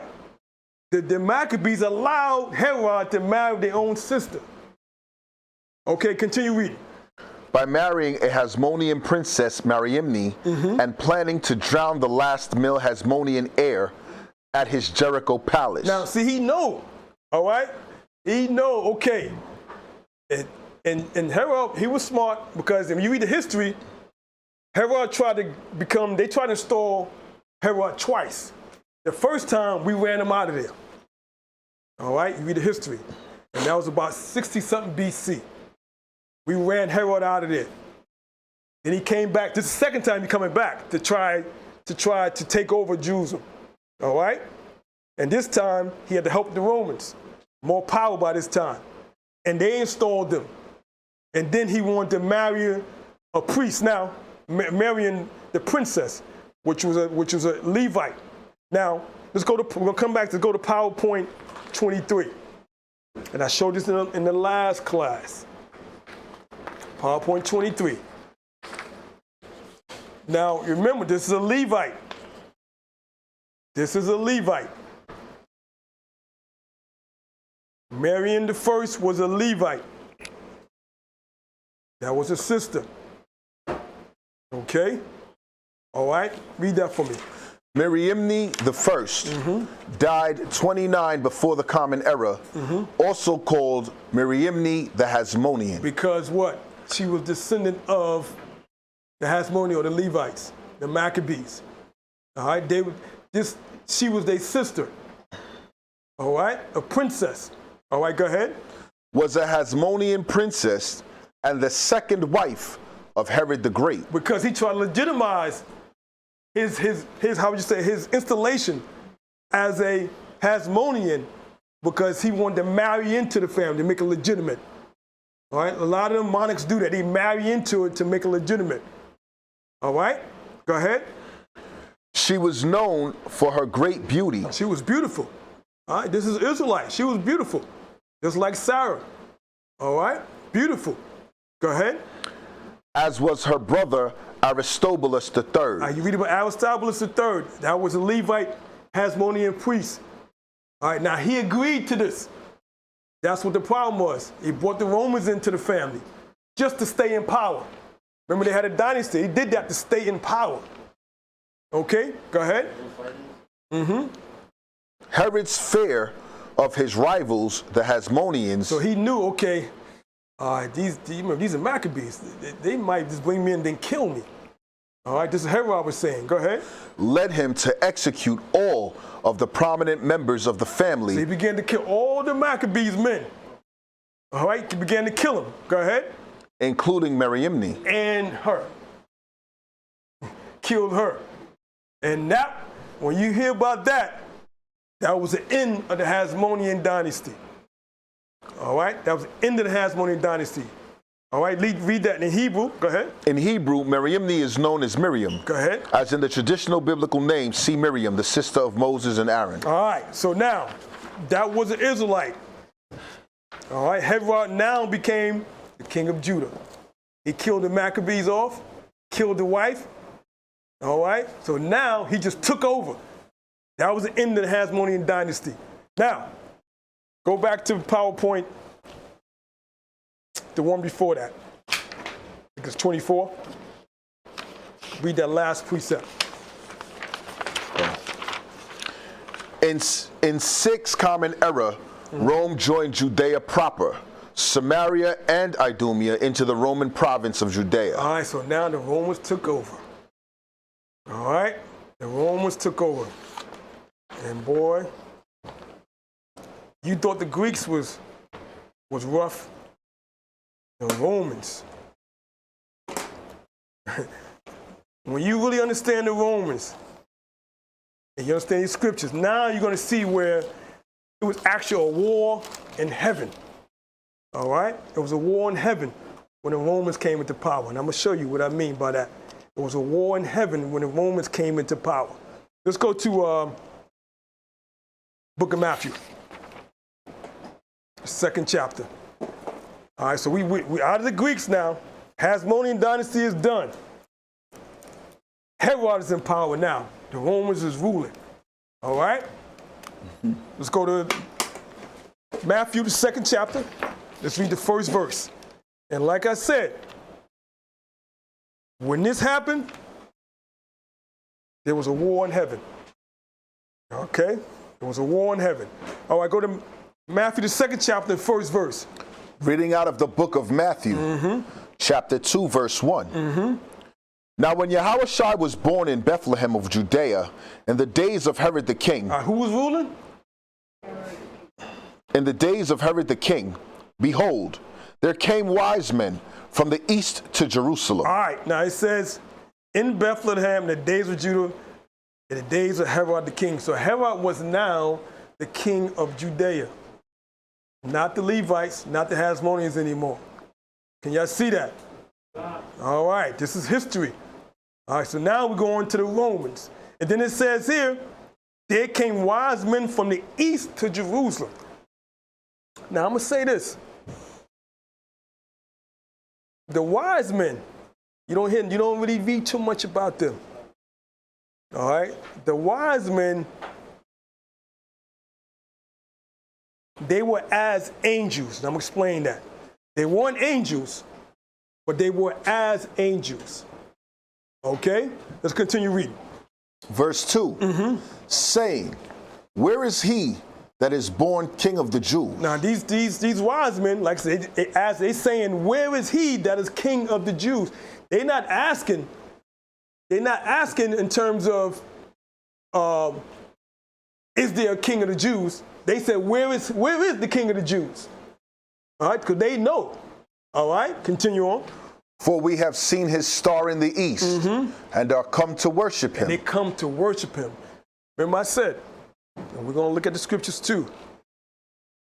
Whatever's bound on earth is bound in heaven. All right? And the wise men were as angels. All right? They came to worship Yahushua. Go ahead, continue. Verse 3, when Herod the king had heard these things, he was troubled, and all Jerusalem with him. All right, underline when he was troubled, and all Jerusalem with him. Now, he don't kill off all the Hasmoneans. He don't took them all. He took them down. He ain't got to worry about the Maccabees. All right? He ain't got to worry about the Syrians. All right? He ain't got to worry about them. But the scripture said he was troubled when the wise men came. Now, the vibration that the wise men came, the wise men didn't come really asking Herod for anything. When they came, they asked Herod for them. They had no fear of Herod. All right, like I said, they was as like angels. They would come with a certain vibration. And when Herod heard that, he was troubled. And then the scripture said, and all Israel was troubled as well. All right? Because they said, where is he that is king? Herod's supposed to be a king. Now they said, what? There's another king in Israel. So, yeah, as you know, there can't be two kings. There only could be one. So Herod was worried. The wise men questioning with a different vibration. They come to worship him. They ain't come to worship Herod. All right? They came with a totally different vibration. Like I said, the wise men wasn't angels, but they were as angels. All right, let's continue reading. Verse 4. And when he had gathered all the chief priests and scribes of the people together, he demanded of them where Hamashiach should be born. All right, now, Pilate, you got Herod. Notice what he did. He gathered the chief priests and the scribes. All right? And he said, the scripture said he demanded. All right? He didn't demand nothing of the wise men yet. He demanded, he said, all right, all you, what we call church leaders. All right? I want y'all to tell me where Yahushua shall be born. All right? So today, we bring up today all the church leaders. This is what Herod did. He grabbed all the chief priests and the scribes. All right? Continue on verse 5. And they said unto him, in Bethlehem of Judea, for thus it is written by the prophet. Go ahead. And thou, Bethlehem, in the land of Judah, art not the least among the princes of Judah, for out of thee shall come a governor that shall rule my people Israel. All right, now, they said, they quoted the Old Testament. And also, they know that's Davidic kings. Okay? Remember, the Levites is gone already. They gone. The Hasmonean is over. Okay? All right, now they quoted the Old Testament that the prince of Judah, the tribe of Judah, is coming. All right? Go ahead. And he said, and shall rule my people. Now that's a direct threat to King Herod. That's a direct threat. The scripture's direct threat to Herod. So when they read that scripture to him, he didn't like that. All right? He didn't like that. Go ahead. Then Herod, when he had privily called the wise men. All right, so now he went to the wise men privately. He didn't demand them. He found out where they were. Like they had a different vibration. The wise men had a different vibration on them. All right? He went to them privately. Inquired of them diligently. And asked. Kept asking them. You know, he didn't demand nothing from the wise men. He asked them a couple of times. All right? Go ahead. What time the star appeared. He said, what time the star appeared? All right? Go ahead. And he sent them to Bethlehem. And said, go and search diligently for the young child. Go ahead. And when ye have found him, bring me word again, that I may come and worship him also. Now you know, Herod, he that's a lie, right? I know that's a big lie there. He didn't want to worship him. Y'all know that. He just saying that. But the wise men, like I said, they got different vibration. They not listening to that. All right? So you see how deceitful, a liar, and he's a what? What is Herod? A fox. What is he? What is? Okay. All right. Okay. Read verse 9. Read verse 9. When they had heard the king, they departed, and lo, the star which they saw in the east went before them, till it came and stood over where the young child was. All right, now. When you see that star ain't no, it ain't no star that you look up in the sky and see. All right? That was actually a chariot. All right? Because scripture says, till it came and stood over it, like it hovered. It hovered. Esau called it UFOs. All right? But we know those are chariots. Con. Scriptures say star, but we know those are chariots. So it came and it hovered over Yahushua. All right, let's read that again. When they had heard the king, they departed, and lo, the star which they saw in the east went before them. All right, so it went right before them, then they followed. Go ahead. Till it came and stood over where the young child was. Just imagine this chariot have a fire on it. This chariot have fire. All right, this is the nighttime had fire. You can see the fire. All right? And it moved and hovered. Okay? Stood over. Go ahead. When they saw the star, they rejoiced with exceeding great joy. Now, you see that? It says when they saw the star, they rejoiced with exceeding great joy. Okay? Like I said, he wasn't angels, but they were as angels. All right? Continue on. And when they were come into the house, they saw the young child with Mary, his mother, and fell down and worshipped him. And when they had opened their treasures, they presented unto him gifts, gold, and frankincense, and myrrh. All right, now, what was the first thing they gave Yahushua? Gold. Yahushua was rich at birth. Yahushua was rich at birth, whether y'all know that or not. He was rich at birth. All right? They gave him gold. Okay, now remember, it's only two times in life when you should look to receive something. All right? Once is when you have a child. When you have a child, you should look to receive something. Okay? Every person bring you gifts. All right? And also when you become married. That's another time that you look to receive. Other than that, you shouldn't look to receive. All right, so when Yahushua was born, the first thing the wise men gave him, like I said, these were like angels, because they came to worship him. And whatever's bound in earth is bound in heaven. I'm going to show you that. All right, now, they gave him gold. Yahushua was rich at birth. All right? He had gold. He had gold, everybody. He had gold. All right? And then also they gave him what? Frankincense. And frankincense ain't no cheap perfect. That's not a cheap oil. Very, very expensive.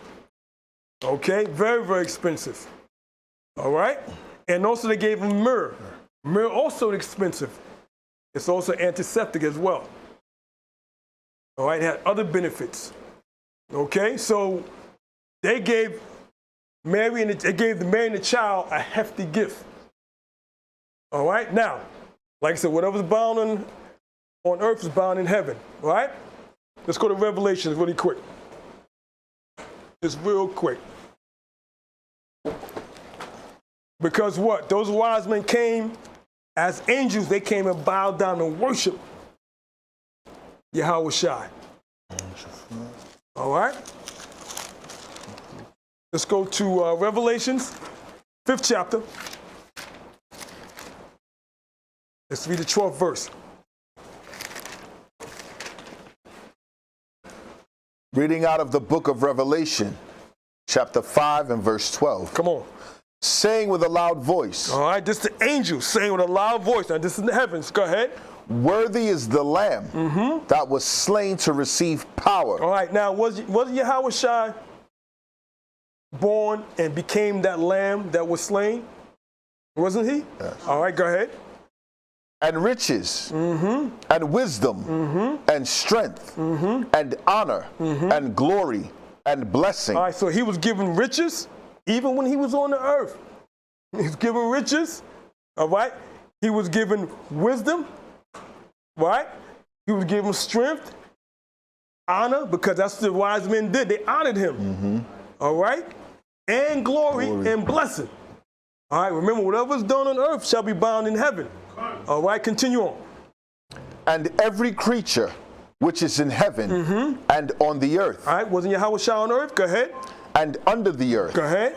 And such as are in the sea, and all that are in them. Go ahead. Heard I saying, blessing and honor and glory and power be unto him that sitteth upon the throne, and unto the Lamb forever and ever. Now, Yahawashi was raised to become the sitter on the throne of David and ruler of the house of Jacob forever.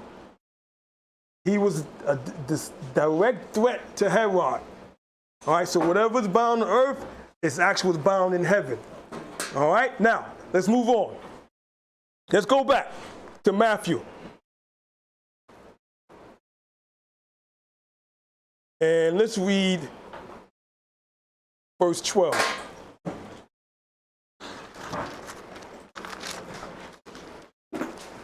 So he got riches, honor, blessings, and glory. All he got from the wise men, which were as angels. Again, they weren't angels, but they were as angels. They came to worship Yahawashi, just like they did in the heavens. They worshiped Yahawashi in the heavens. Okay, happy to see. Verse 12. Go ahead. Verse 12. And being warned of Yahweh in a dream, that they should not return to Herod, they departed into their own country another way. And there's no trace of who those wise men are. No name, there's not one name given nowhere. You can find no history book. Josephus doesn't have it. Nobody has the names of the wise men or where they from. All right? An endless lineage. All right? That's why I say they weren't angels, but they were as angels, the way they came and worshiped and gave Yahawashi those blessings, honor, and glory while he was on earth. They were the first ones. Whatever's bound on earth is bound in heaven. This thing they did in heaven. All right? Let's move right along. A little bit more, everybody. A little bit more. All right? Let's continue on. Let's go to verse 13. And when they were departed, behold, the angel of the Adawan appeareth to Joseph in a dream, saying, Arise, and take the young child and his mother, and flee into Egypt, and be thou there until I bring thee word. For Herod will seek the young child to destroy him. All right, there's a couple things I want to go over here. Underline fleeing to Egypt.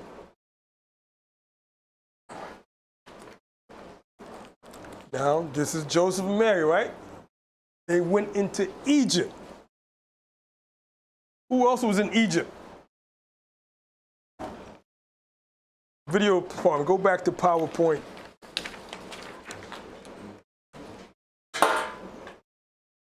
Go back to PowerPoint.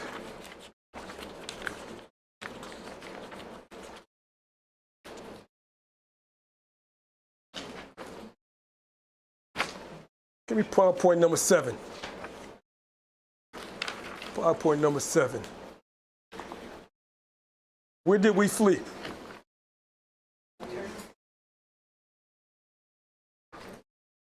Is that 7? I don't think so.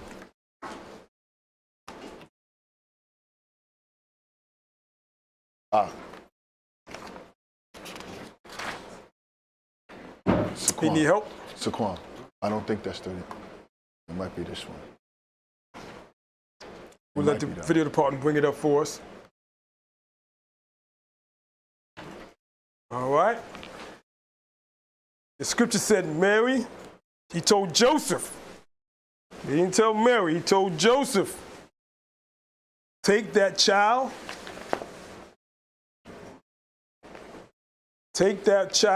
and his mother. All right, he went to the head of the house. He said, listen, you take that child and his mother and you flee to Egypt. Now, who was in Egypt? Didn't we flee there before? Khan. All right, so it was a light thing for Joseph and Mary to go down to Egypt because what? Our people was there. We've been there. All right? It wasn't a strange thing. We fled to Egypt. Plus, it was close. All right, it's pretty close. Okay, so they went down to Egypt. All right, continue reading. Verse 14. When go back to 13 again. It says, and he fled to Egypt and be there until what? Until I bring thee word. Okay. For Herod will seek the young child to destroy him. Destroy means murder. You can cross out the word destroy and put the word murder there. Because he said, for Herod will seek the young child to murder him. All right, we're not going to water it down. All right, we're not watering that down, all right? I want to use a stronger word there. All right, he said Herod, these are the Romans now. He said Herod, he said take his mother and that child and go to Egypt because Herod is going to murder the child. All right, continue on. Continue on. Then when he arose, he took the young child and his mother by night and departed into Egypt. All right, so he went by night. Now, you got to remember, the Romans knew who Joseph was. All right, they knew who Joseph. They know Joseph is from the divine Davidic line of David. They know that he is the father of Yahushua. Okay? He's the father of Yahushua. Get that in your mind. All right? He's a natural father of Yahushua. He was a king. All right? Like I tell everybody, if we didn't go into Babylon, Joseph would have been the king of Israel. You understand that? God. Because the scripture says from Babylon to Yahushua's 14 generations, 14 kings. Joseph would have been a king. So with that being said, the Romans knew who Joseph was. They were watching him. Okay? But they didn't want Joseph, they wanted that child. Because when the wise men came, and based with that vibration said, where is he? And then the scribes brought the scriptures and said, this is the Prince of Judah. Ball game change. All right? Ball game change. All right? Continue on. Verse 15. Go ahead. And was there until the death of Herod, that it might be fulfilled which was spoken of out of one by the prophet, saying, out of Egypt have I called my son. All right, let's slow down a little bit. Remember I said there was a war from this chapter 2, verse 1. When Herod became the king, it was a war in heaven. All right? I'll show it to me. Go to Revelations, 12th chapter. Y'all all right? A little bit more. Scripture said, and you should know the truth, and it shall what? All right. All right. Let's go to Revelations 12th chapter, the 4th verse. Reading out of the book of Revelation, chapter 12 and verse 4. Go ahead. And his tail drew the third part of the stars of heaven. All right. To get to understand this, you remember there was a war in heaven. When you read chapter 12, there's a war in heaven. All right? It's the angels versus Satan. All right? And the scripture said in verse 4, it says, and his tail. Now, that tail of Satan is what is known as the Roman Empire. You can write this in your notes. All right? Now, you know that the tail is on certain animals, the tail is the most powerful part of that animal. The Romans was the most powerful nation that actually ruled this earth. All right? Even stronger than the Egyptians. They didn't rule as long as the Egyptians, but they were more powerful with their influence. The Romans, nobody ever took down the Romans. Nobody ever took the Romans down, whether y'all know that or not. Unlike the Babylonians were taken down, okay? The Assyrians were taken down, the Egyptians were taken down. The Romans took down the Greeks. But nobody ever took the Romans down. Okay? Nobody ever took them down. No other nation ever took them down. And that extension is all the way up to today. For example, the Romans still rule in your mind. They still rule. When going back to the Greek gods, Jupiter, the planet is named by the Romans. What's the most popular haircut in the barbershop, in the black barbershop? A Caesar. When you go to the barbershop, you go there and ask for a Caesar. The most popular haircut. So every time you go in there, you are hailing Caesar. Y'all see that? All right, now, like I said, it was war in heaven. That tail, go back to verse 4 to start off slow. Go ahead. And his tail, the tail of the Satan, go ahead, drew the third part of the stars of heaven. The stars of heaven. And the stars of heaven, when you go back to verse 1, it's talking about the 12 tribes. Okay? Talking about the 12 tribes. All right? But it says the third part. That third part is what is known as what we call the southern kingdom. Judah, Benjamin, and Levi. All right? Those was one that was in Rome at that time. Repeat. The only tribes that were in Rome at the time were Judah, Benjamin, and Levi. Okay? All right? And that's why I can't wait to teach on the other tribes. We're going to explain what they were doing at the same time. Okay? But right now, because they're in Rome, the third part of the 12 stars was Judah, Benjamin, and Levi. All right? So that tail was the Roman power that drew in by taking over the Greeks. All right? And they took on the third part of the stars. Go ahead, continue. And did cast them to the earth. All right, cast us to the earth, which means in that Roman Empire. Okay, we was in that Roman Empire. Because scripture said when Jesus was born, Yahushua was born, right? Who was ruling? Rome. Herod. The Romans. All right, continue. And the dragon stood before the woman. All right, that dragon, who that dragon? That's Satan. Remember I said there was a war in heaven. When Yahushua was born, there was a war in heaven. All right, the angels versus Satan. And the scripture says that the Satan, or that dragon, right, he did what? Stood before the woman, which was ready to be delivered. Who's that woman? Okay, two right answers I heard. I heard said Israel, which is true. But, like I said, whatever was bound in heaven is bound where? In the earth. So who was in the earth? Mary. Yeah, see that? All right, read that again. And the dragon stood before the woman, Which is Mary, but also can be twofold Israel. Go ahead. which was ready to be delivered, All right. for to devour her child as soon as it was born. All right, so that dragon, which was the Roman Empire, specifically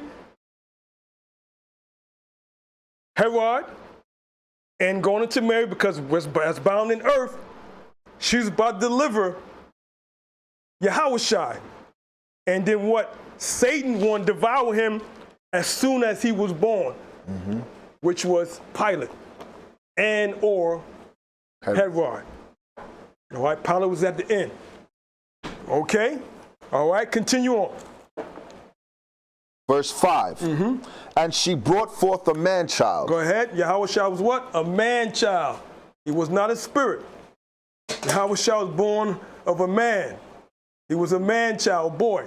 All right, go ahead. Who was to rule all nations with a rod of iron. All right, he's going to rule because then he's going to come and what? Be the ruler of Jacob from the David's line, the king of Judah. Okay? He's going to rule all nations. All right, because that's in the prophecy. All right, go ahead. And her child was caught up unto Yahweh and to his throne. Right, now you know, as you read, on earth, when Yahushua was slain, he was caught up to the Most High on his throne because the scripture said he's going to rule over the house of Jacob forever. Hold that. Let's go to Matthew. This really quick. All right, let me go to it. I'll show what it means by ruling over.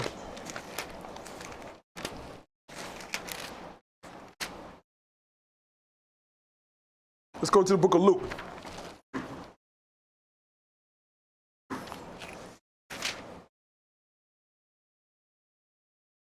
Go to the book, Luke. Let me get my.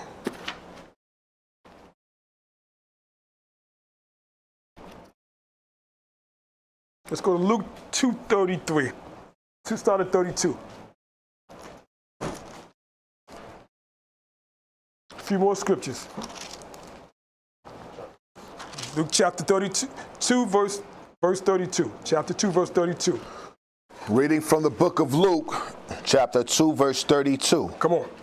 A light to lighten the Gentiles. I'm sorry, 132. 132.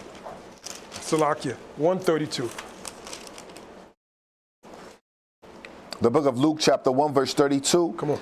He shall be great and shall be called the Son of the Highest. Go ahead. And the Adawan Yahweh shall give unto him the throne of his father David. Continue. And he shall reign over the house of Jacob forever. And of his kingdom there shall be no end. There's going to be a reign over the house of Jacob, meaning all the 12 tribes. All, not just the southern. All right? All the 12 tribes. He's going to reign over all the 12 tribes forever. All right? That's who's caught up to the Most High. All right, go back to Revelations. I'm going to get clarity on that. Revelations 12. And read 5 again. The book of Revelation, chapter 12 and verse 5. And she brought forth a man-child who was to rule all nations with a rod of iron. Go ahead. And her child was caught up unto Yahweh and to his throne. To his throne. Go ahead. And the woman fled into the wilderness, where she hath a place prepared of Yahweh, that they should feed her there 1,260 days. All right. Where did Joseph take Mary and Yahushua? Egypt. They fled to Egypt. When it says here the woman fled, that's Mary, through the direction of the Most High through Joseph, fled into the wilderness. That wilderness was Egypt. All right? That was Egypt. Remember I said whatever's bound in earth was bound in heaven. All right? A place prepared, because the Most High had prepared that place, Egypt, for Joseph, Mary, and Yahushua. Okay? Now, how do we know that?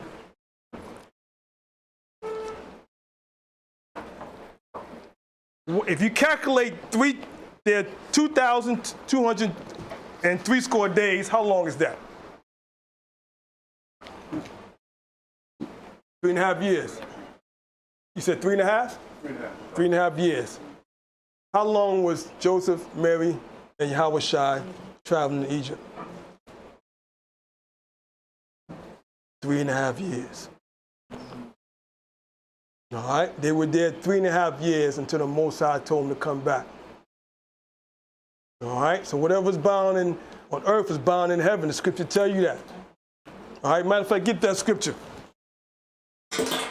No, read verse 7. Read verse 7, because like I said, there was a war in heaven. Go ahead.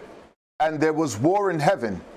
Michael and his angels fought against the dragon, and the dragon fought and his angels. All right, now, when Yahushua was born, there was a war in heaven. Michael and the angels fighting in the heavens. At the same time, that same vibration was on earth with Herod. Okay? With Herod. That's what scripture says. Whatever's bound in heaven on earth should be bound in heaven. All right? Matter of fact, let's go to that scripture. That's what, Matthew 18? Yeah, Matthew 18. Matthew 18, really quick. Y'all all right? Okay.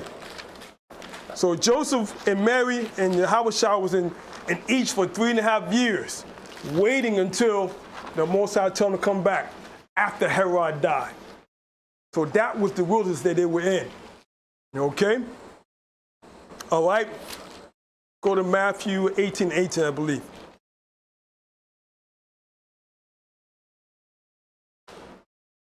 Uh, 18:18? Yeah.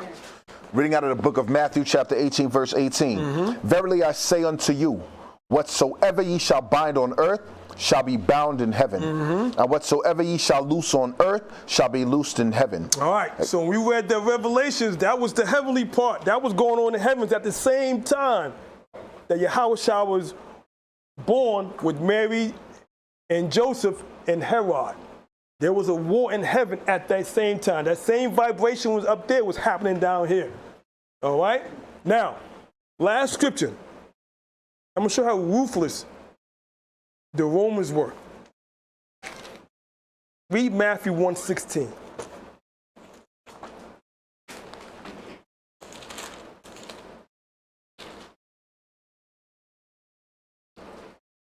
Matthew 1:16? Yes. 2:16. Oh. Reading out of the book of Matthew, chapter 2, verse 16. Come on. Then Herod, when he saw that he was mocked of the wise men, was exceeding wroth. He's very mad.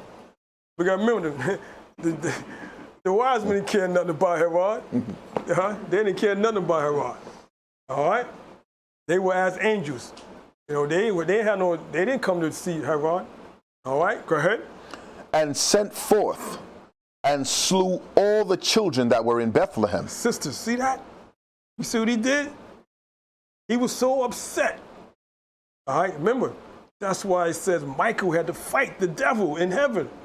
That's the same vibration that was on earth. Michael was fighting for us. Michael's the one that protects us in the heavens. All right? He's that one. He's that warrior. So just imagine what was happening on the vibration up there was happening down here on earth. And he said he was so upset that he sent forth and slew all children. Go ahead. In Bethlehem and in all the coasts thereof, from 2 years old and under. Imagine that, sisters. That's how ruthless he was. Not 40, 50-year-old men. These were children. They probably just started walking. If that, 2 and younger. They ravished houses. That's why he said, take his mother and that child, flee to Egypt. Because if they didn't, you know how many houses got ravished? And it's a report, and I think LeBron know how many kids actually got killed. It was thousands of kids that the Romans killed, that Herod killed. Thousands. That's one of the worst atrocities that's ever on earth. When Herod got so upset and slew all the children that were in Bethlehem, all right? Bethlehem and surrounding areas from 2 years old and younger. The baby can be 2 months old. They killed him. Thousands of kids got killed. All right? So this is the level that they were on. The Romans were rough. Okay? All right, continue on. According to the time which he had diligently inquired of the wise men. All right. That's one of the worst atrocities ever, right there. All right. Can I read down to 18? You can, because it was hell. Then was fulfilled that which was spoken by Jeremy the prophet, saying, in Ramah was there a voice heard, lamentation and weeping and great mourning. All right, sisters, y'all was crying. Brothers, if they took your child out, brothers were crying too. What if you just had a son? The Romans came, Herod and their guards came and ravaged your home. You tried to defend it, but they came and killed your son right in front of you. All right, so great lamentation. All right, go ahead. Rachel weeping for her children and would not be comforted because they are not. You couldn't be comforted after that. All right, in the history they show you that they don't really talk about that, but that's one of the worst atrocities in history, what Herod did right there. All right, so always remember that. All right, now, we're going to stop right there because I want to go more into the Romans, but we're going to say that for the next class. I want to go into Rawchaa more, 70 AD, all right, and our last stronghold in the Roman period. So with that being said, I'm going to give you a book of the day. Finish verse 9. All right, book of the day. I'm going to bring back the one from last class that I didn't have in front of me. This was called, in the video department, he can bring it up, Black Britannia. All right? This is Black Britannia. He probably can pull it up. What's the price on this book? Anybody can Google it? Black Britannia, written by Edward Scobie. You can look on your phone, you can Google it. History of Blacks in Britain. All right, this shows you how we ruled Europe during the 10th century. All right, Edward Scobie. And actually, he's a Benjamite. All right, from Dominica. All right, so he did a lot of traveling, and he talks about blacks in Britain and the West Indies. How much is this book? Does it say? It's $1,400. All right, it's a very expensive book. It's the books they don't want you to have. Exactly. Right? It's another one they don't want you to have. All right. Now, I didn't pay for this. I didn't pay that much. No, I didn't pay that much. All right. It's him right here. It's him right here. But this is a part of my, actually, the House of David library. It's a part of it. And I guarantee you, the more people know about it, they're going to raise up more and more. Yep. That was on Amazon? All right. All right. Now, I'm going to bring another one, but I want everybody should have this. And this was a gift to me, to be honest with you. This was a gift. I want everybody should get an Oxford Orthodox King James Version Bible that has the Apocrypha in it. All right, this one has Apocrypha in it. This was given to me by the brother Rawchaa. So I didn't pay for this. This is an Oxford Authorized King James Version Bible. It has the Apocrypha in it already. That's why it's a little thicker.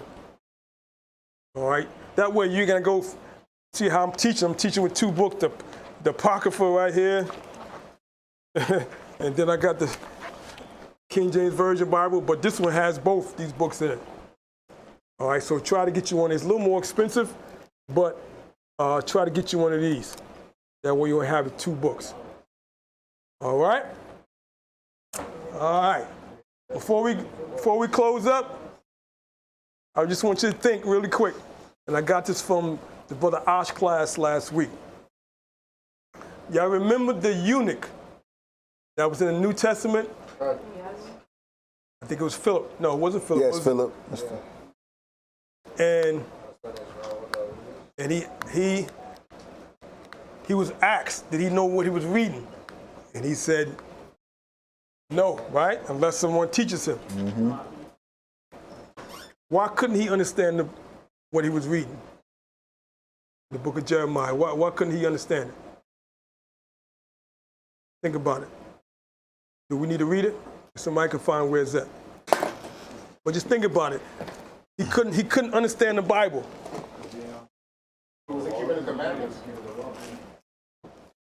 No. Let's read it right quick.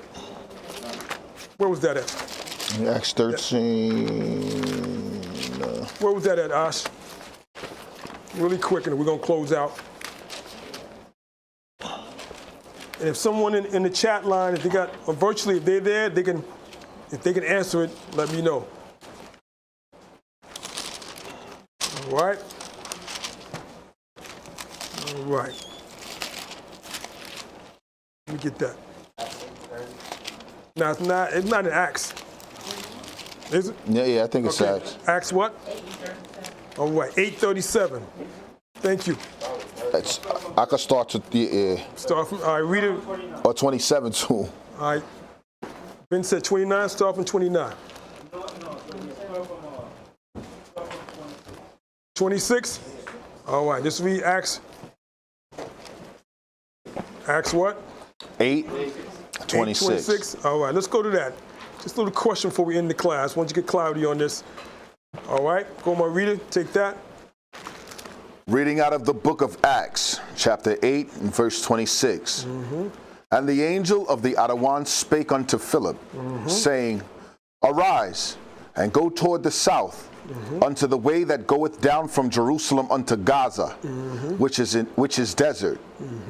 And he arose and went, and behold, a man of Ethiopia, a eunuch of great authority under Candace, queen of the Ethiopians, who had the charge of all her treasure, and had come to Jerusalem for to worship. All right, so if you don't understand, that was an Israelite. All right, he just lived in Ethiopia. He was coming to Jerusalem to worship. All right, this was an Israelite. Okay, continue. Was returning, and sitting in his chariot, read Isaiah, the prophet. He was reading the book of Isaiah. Go ahead. Then the Spirit said unto Philip, Go near, and join thyself to his chariot. And Philip ran thither to him, and heard him read the prophet Isaiah, and said, Understandest thou what thou readest? All right, so Philip ran over and said, he heard him reading.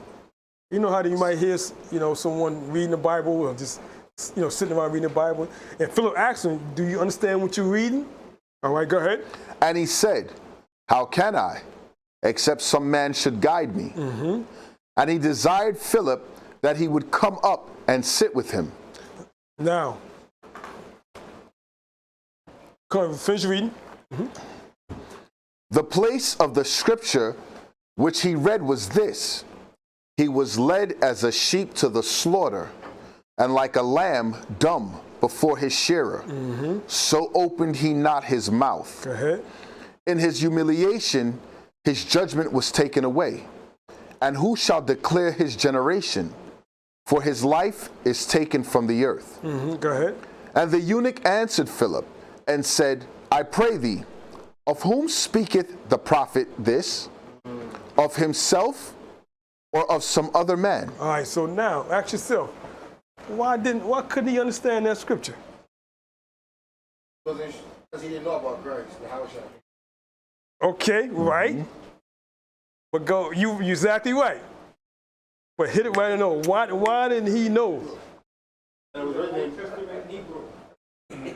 All he knew. In other words, he was just the Old Testament. Philip was a Messianic. So he was able to understand the scriptures. So when he read that, Philip knew that's Yahushua.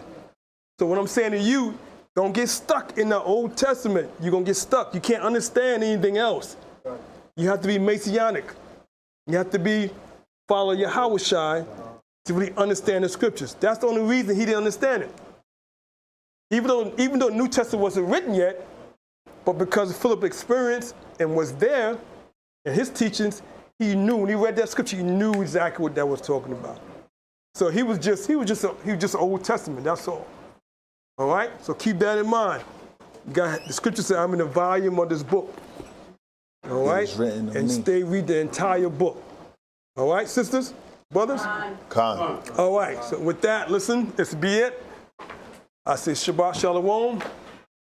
And pray the Most High give you peace and perfect health, which is a gift from the Most High. All right, Shalom. All right.